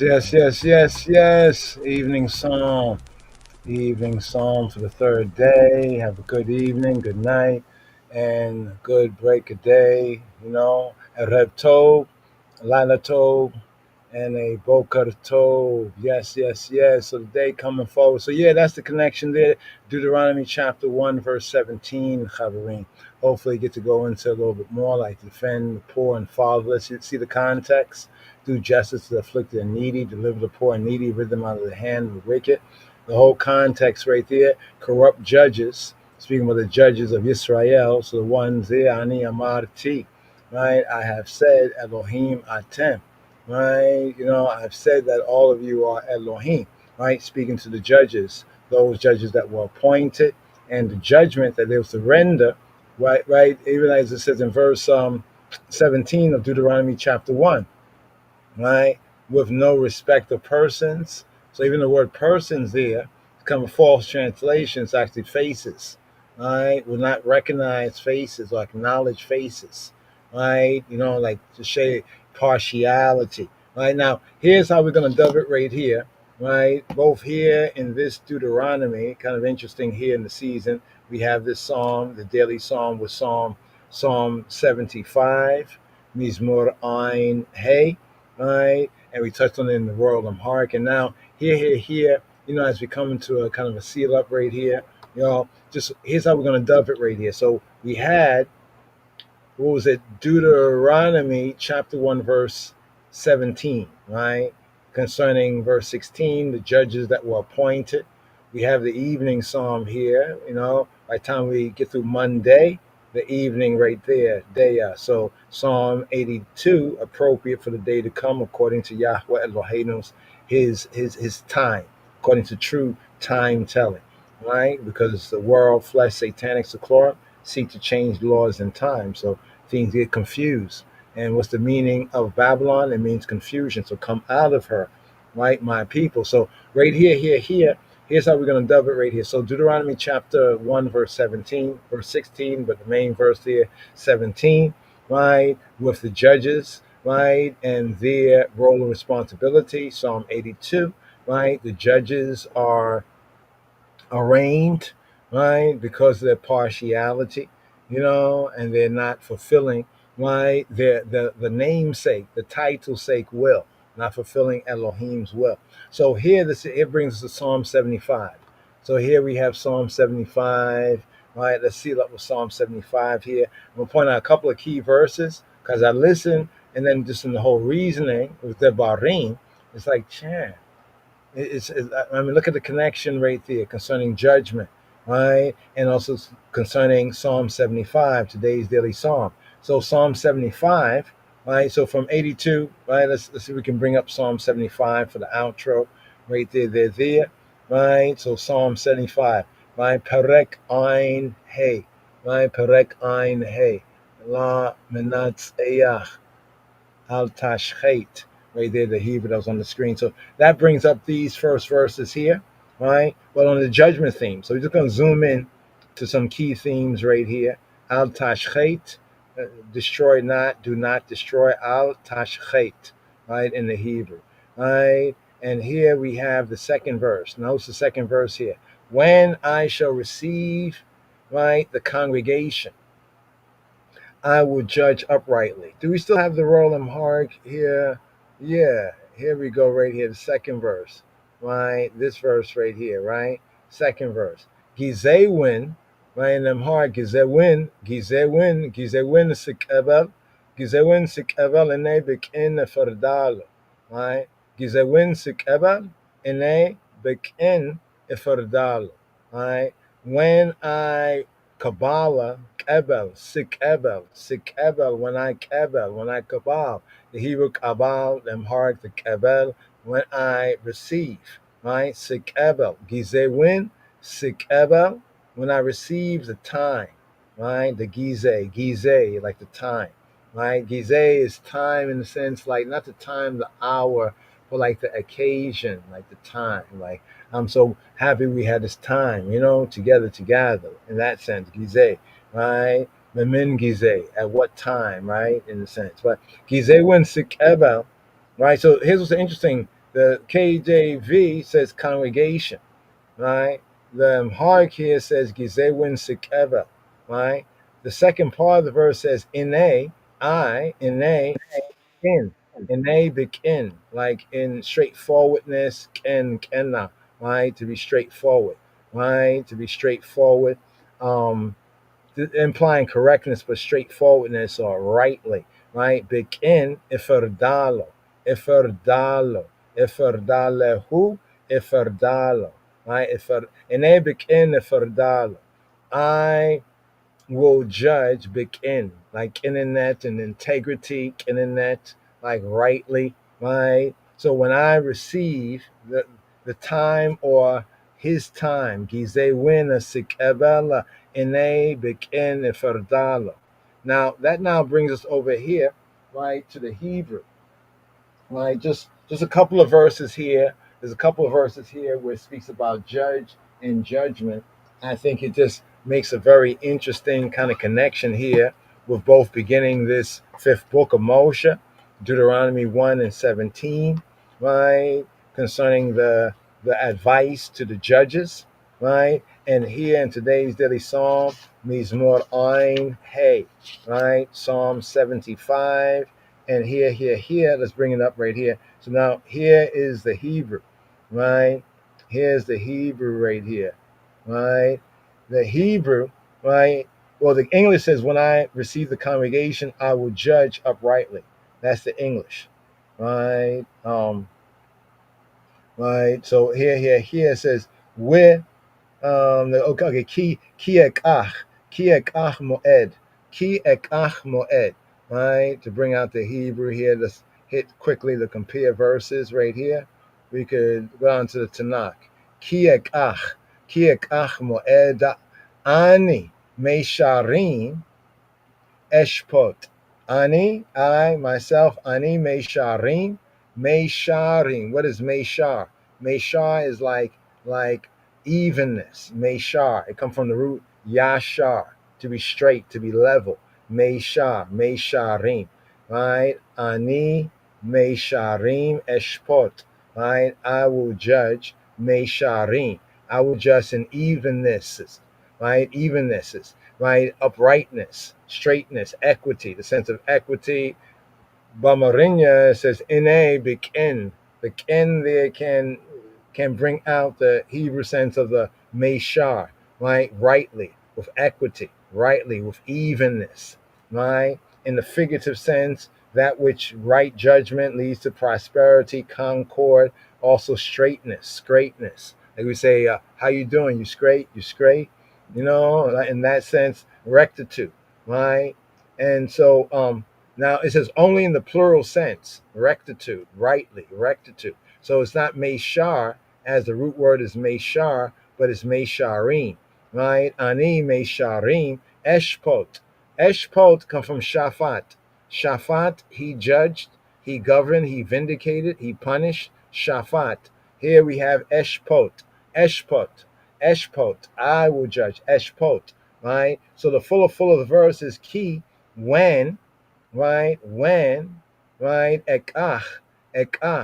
I will lakach. Lakach here means to get, to fetch, to receive, right? To get, to acquire.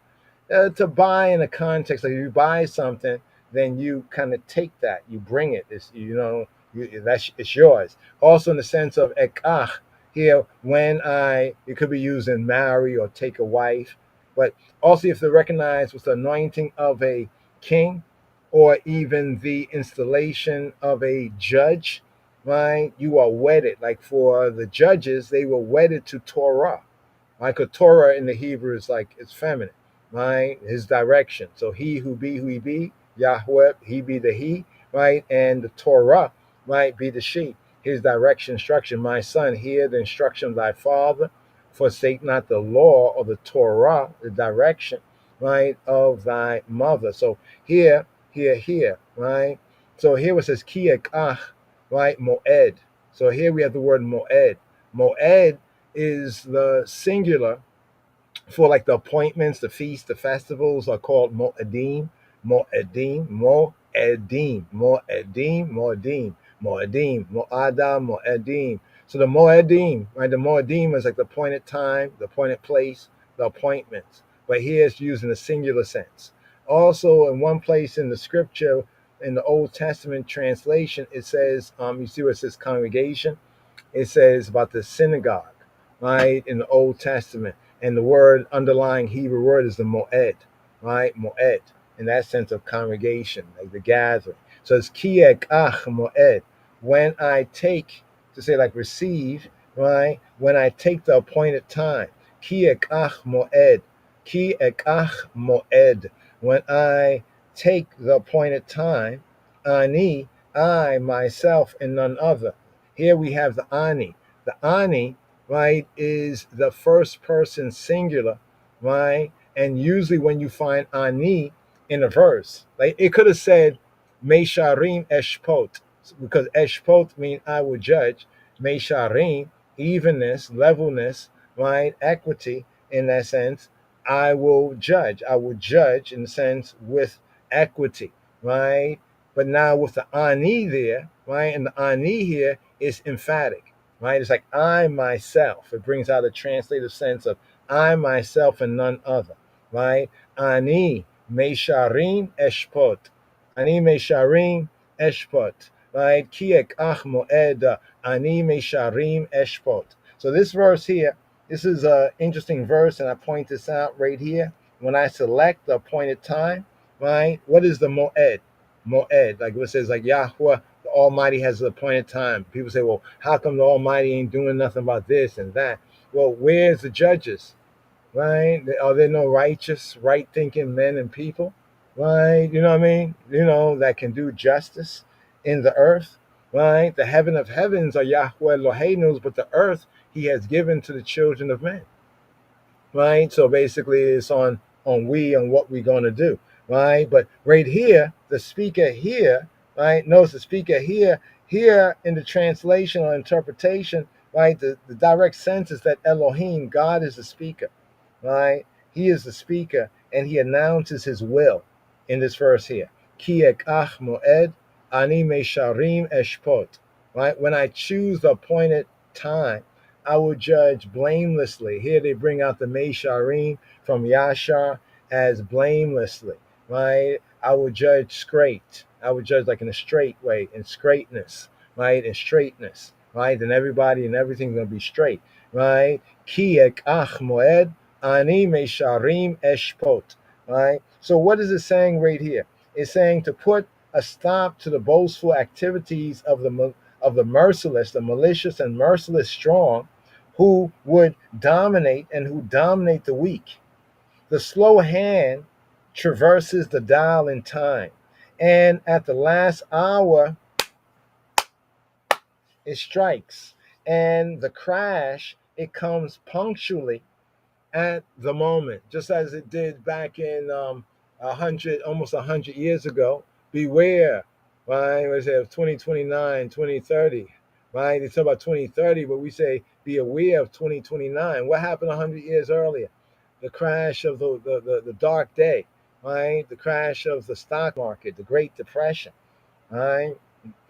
World hasn't seen something like that just yet, right? But the crash, it comes punctually at the moment. At which moment? The moment that he who be said, Ki ekach moed, ani mesharim eshpot, right? I myself, ani, right? Ani. So the introduction of the personal pronoun ani, right? Here, as we point into I, first person, the I, ani, right? It stresses the subject of the verb, I. Whatever men may do, ani. Whatever men may say, ani mesharim eshpot.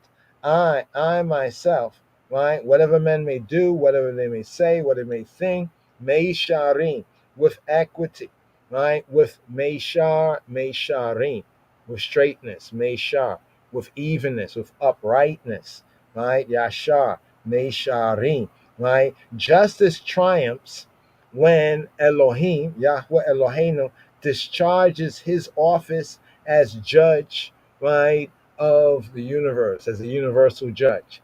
But also when his sons, right, and his children, right, do, right, the way, truth, and life of the King of Kings Christ. So right there, that's one verse right there on judgment right there. Just wanted to bring this part out. Right. So here, as we go over here, we have when I receive the congregation, I will judge. Ani mesharim, right? Eshpot, and then it speaks to the fools. They lift up their horn. Notice how they have the horn, hook 'em high sign, and the horns and all this horn, right? Everybody's horny and all this stuff, no diddy, right? It says right here, for promotion, right? Neither from the east, nor from the west, nor from the south, right? But the word south is not there in the Hebrew. That word there is midbar. In the Hebrew, that word there is midbar in verse 6. Right? Now remember, midbar was our previous book. How interesting is that? Right? And now we're into the Devarim. Right? So the midbar, let's bring this out like this right here, just so you can see that key word. So the word south is the midbar. Right? Exactly what we said. Midbar, pasture, uninhabited land. The midbar. So promotion, right? Neither from the east nor the west nor the wilderness, right? The wilderness, right? Right? It says, but now here's the second place, but Elohim, right? Elohim, right? Right? And the Elohe ha Elohim. Remember, Yahweh's title is the God of gods. So he's the Elohim of the Elohim. So people say, well, there's only, right, one Elohim, right? We know that Yahweh Eloheinu, he is Yahweh Echad, right? But still, his title still is Elohe Ha Elohim. So, you have to think about what people be saying. It might be religious, but it might not be right, right? Right? But not, and therefore it's not really just. Right here it says that Elohim is the judge. He putteth down one, and he setteth up another, right? As a judge would do, right? Like a scales, like if you're weighing scales, when something's being weighed, one pan goes up and the other pan goes down. Ki Elohim shofet, right? So ki, because the but is not there. It's ki, like because right? Because Ki Elohim, because Elohim Shofet, right? Shofet, right? So here we know it's speaking about the Elohe, the God of the gods, and not of the gods, right? How do we know that? Because in the verse it's Ki Elohim Shofet. It's not Ki Elohim Shoftim. See, if it's Ki Elohim Shoftim, it will be because the gods are the judges. But here it's saying that Elohim, Yahweh Eloheinu, he is the judge of judges. Therefore, it behooves the judges to judge in his way, truth and life, right? Zeh Yashpil. Zeh, this one, right? Yashpil. Shafel, Shapel, right? This one, Chappelle, Dave Chappelle. Okay, this one becomes low, sinks, is humble, is a bass, right? This is the sense, like brought low, sink, depress, or in a figurative sense, humiliate, right? So here in the verse says, Zeh Yashpil. This Zeh, this one, Yashpil, he brings down, right? And it says, with Zeh, and this Yarim, and this one, he Yarim. Yarim coming from room, the root word here, to like rise up. Yarim. This one he raises up, right? The other one he puts down, right? And so here, right? This psalm right here, beautiful psalm. So those two verses, I just wanted to kind of highlight.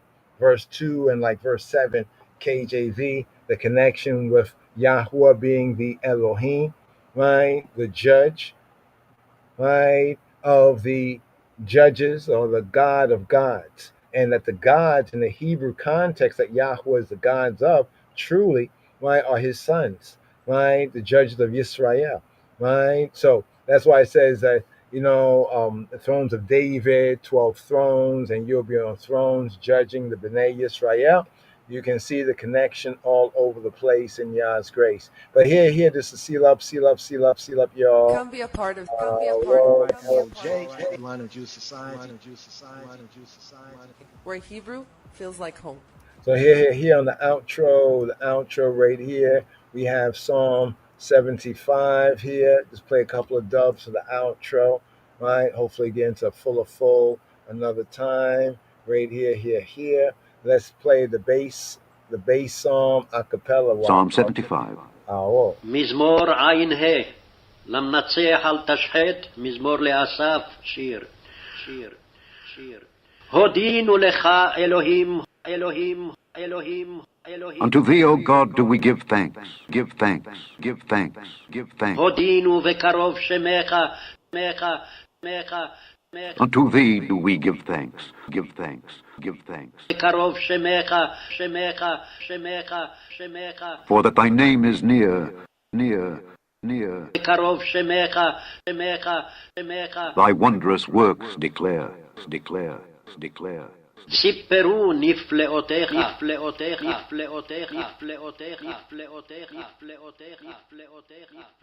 When I shall receive the congregation. כי אקח מועד. I will judge uprightly.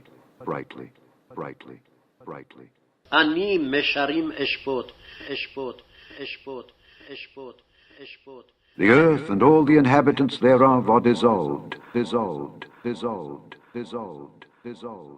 נמוגים ארץ וכל יושביה. I bear up the pillars of it. אנוכי תיקנתי עמודיה. Selah.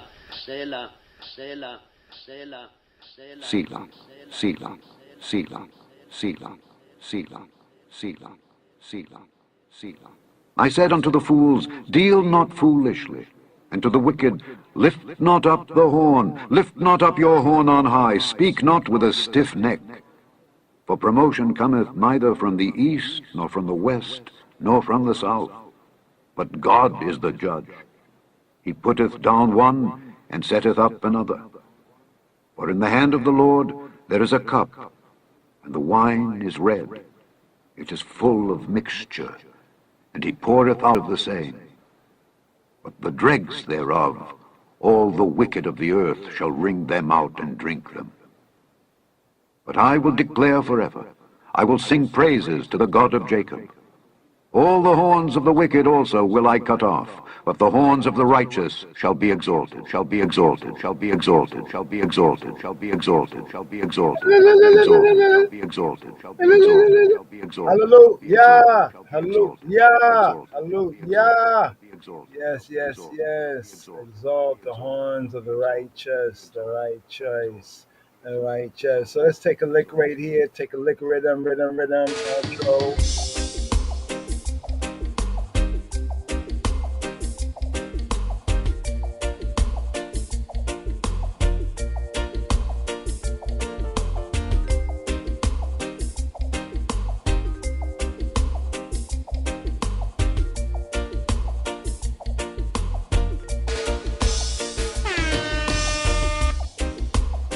מזמור עין למנצח על תשחט, מזמור לאסף שיר.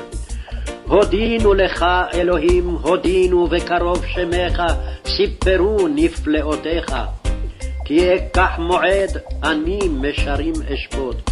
נמוגים ארץ וכל יושביה, אנוכי תיקנתי עמודיה סלע. אמרתי להוללים, אל תהולו. ולרשעים אל תרימו קרן, אל תרימו למרום קרניכם, תדברו וצוואר עתק. כי לא ממוצא וממערב ולא ממדבר הרים, כי אלוהים שופט, זה ישפיל וזה ירים. כי חוס ביד אדוני, ויין חמר מלא מסך, ויגר מזה, אך שמריה ימצו ישתו כל רשעי ארץ. ואני אגיד לעולם, הזמרה לאלוהי יעקב, וכל קרני רשעים אגדיה, תרוממנה קרנות צדיק.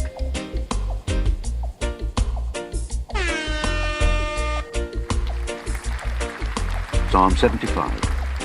Unto thee, O God, do we give thanks. Unto thee do we give thanks, for that thy name is near, thy wondrous works declare. When I shall receive the congregation, I will judge uprightly. The earth and all the inhabitants thereof are dissolved. I bear up the pillars of it. Selah. I said unto the fools, deal not foolishly, and to the wicked, lift not up the horn, lift not up your horn on high, speak not with a stiff neck. For promotion cometh neither from the east, nor from the west, nor from the south. But God is the judge. He putteth down one, and setteth up another. For in the hand of the Lord there is a cup, and the wine is red. It is full of mixture, and he poureth out of the same. But the dregs thereof, all the wicked of the earth shall wring them out and drink them. But I will declare forever, I will sing praises to the God of Jacob. All the horns of the wicked also will I cut off, but the horns of the righteous shall be exalted, shall be exalted, shall be exalted, shall be exalted, shall be exalted, shall be exalted, shall be exalted, shall be exalted, shall be exalted, shall be exalted, shall be exalted.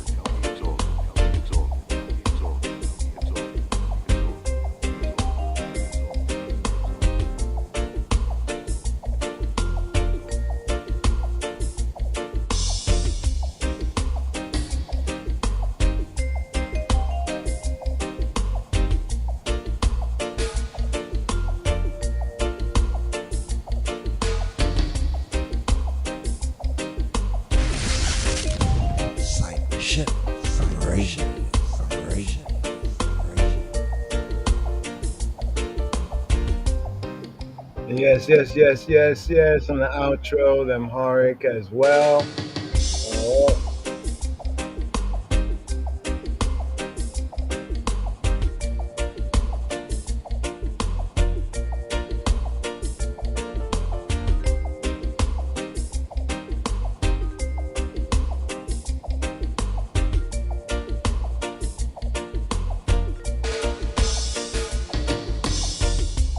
መዝሙር 74 በቅንፍ 75 ለመዘምራን አለቃ አታጥፋ የአሳፍ የምስጋና መዝሙር። አቤቱ እናመሰግንሃለን እናመሰግንሃለን ስምህንም እንጠራለን ታምራትን ሁሉ እናገራለሁ ጊዜውን ስቀበል እኔ በቅን ፈርዳለሁ ምድርና በርሷ ውስጥ የሚኖሩት ሁሉ ቀለጡ እኔም ምሰሶቿን አጸናሁ አመፀኞችን አትበድሉ አልኳቸው ኃጢአተኞችንም ቀንዳችሁን አታንሱ ቀንዳችሁን እስከ ላይ አታንሱ በእግዚአብሔርም ላይ አመፅን አትናገሩ ክብር ከምስራቅ ወይም ከምዕራብ ወይም ከምድረ በዳ የለምና እግዚአብሔር ፈራጅ ነውና ይህን ያዋርዳል ይህንም ያከብራል ጽዋ በእግዚአብሔር እጅ ነውና ያልተቀላቀለ የወይን ጠጅ ሞላበት ከዚህ ወደዚህ አገላበጠው ነገር ግን አተላው አልፈሰሰም የምድር ኃጢአተኞች ሁሉ ይጠጡታል እኔ ግን ለዘላለም ደስ ይለኛል ለያዕቆብም አምላክ ዝማሬን አቀርባለሁ የኃጥአንን ቀንዶች ሁሉ ሰብራለሁ የጻድቃን ቀንዶች ግን ከፍ ከፍ ይላል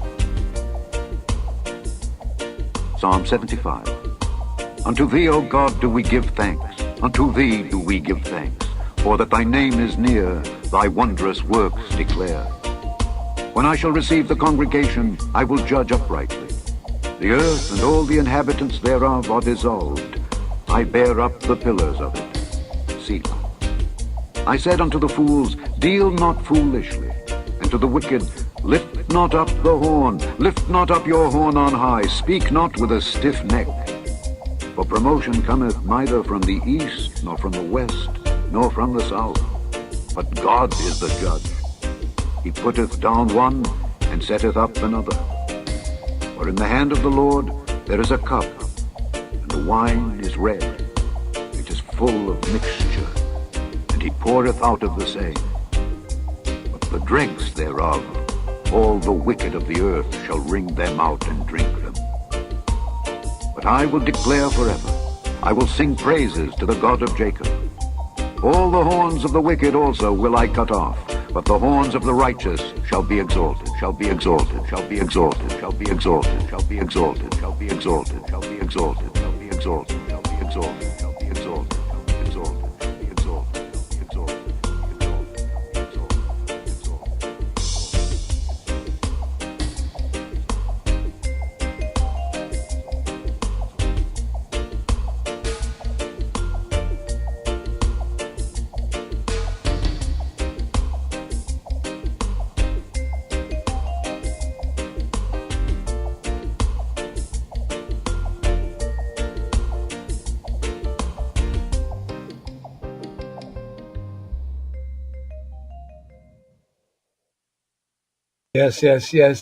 Yes. A full of full right here. Have a blessed rest, a blessed rise, a blessed rest, a blessed rise. On the outro right here, same psalm. Be well. Shabbat Tov, good strong, Chazak. You need to start there.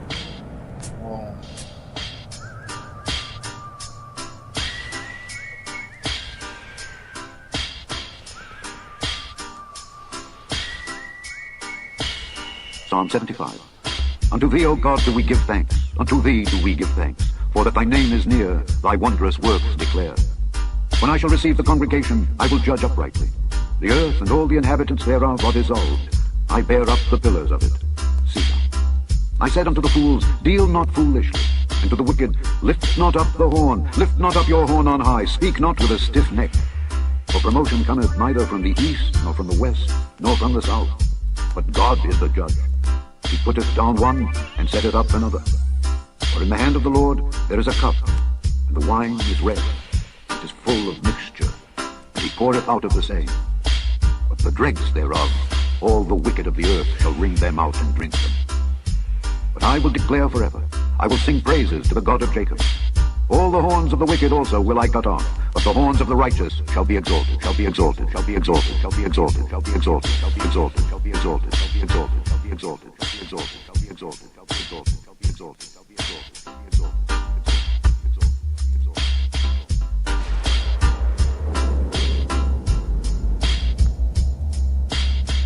מזמור ע"ה למנצח על תשחט, מזמור לאסף, שיר. הודינו לך אלוהים, הודינו בקרוב שמך, סיפרו נפלאותיך. כי אקח מועד, אני משרים אשפוט. נמוגים ארץ וכל יושביה, אנוכי תיקנתי עמודיה סלע. אמרתי להוללים, אל תהולו, ולרשעים אל תרימו קרן. אל תרימו למרום קרניכם, תדברו וצוואר עתק. כי לא ממוצא וממערב, ולא ממדבר הרים, כי אלוהים שופט, זה ישפיל וזה ירים. כי חוס ביד אדוני, ויין חמר מלא מסך, ויגר מזה, אך שמריה ימצו ישתו כל רשעי ארץ. ואני אגיד לעולם, הזמרה לאלוהי יעקב, וכל קרני רשעים אגדיה, תרוממנה קרנות צדיק.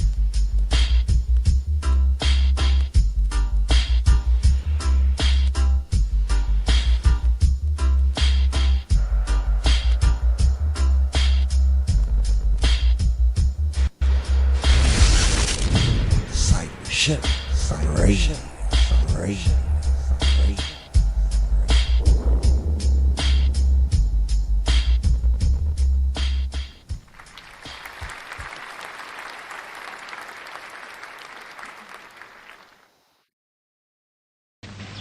What is true? And David my servant shall be king over them, and they all shall have one shepherd. It is good that you are here to record this picture of me in my palace garden at Addis Ababa. People who see this throughout the world will realize that even in the 20th century, with faith, courage and a just cause, David will still beat Goliath. And David my servant shall be king over them, and they all shall have one shepherd. They shall also walk in my judgments and observe my statutes and do them. And they shall dwell in the land that I have given unto Jacob my servant, wherein your fathers have dwelt. And they shall dwell therein, even they and their children, and their children's children, forever. And my servant David shall be their prince forever. Moreover, I will make a covenant of peace with them. It shall be an everlasting covenant with them, and I will place them and multiply them, and will set my sanctuary in the midst of them forevermore. My tabernacle also shall be with them. Yea, I will be their God, and they shall be my people. And the heathen shall know that I, the Lord, do sanctify Israel, when my sanctuary shall be in the midst of them forevermore. Evermore. Evermore.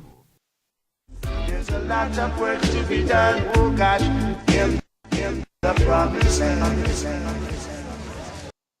Give thanks unto the Black Christ, the Black Christ, the Black Christ. Give thanks unto the Black Christ, the Black Christ, the Black Christ. Give thanks unto the Black Christ, the Black Christ, the Black Christ. Shalom, shalom, Chavarim, shalom.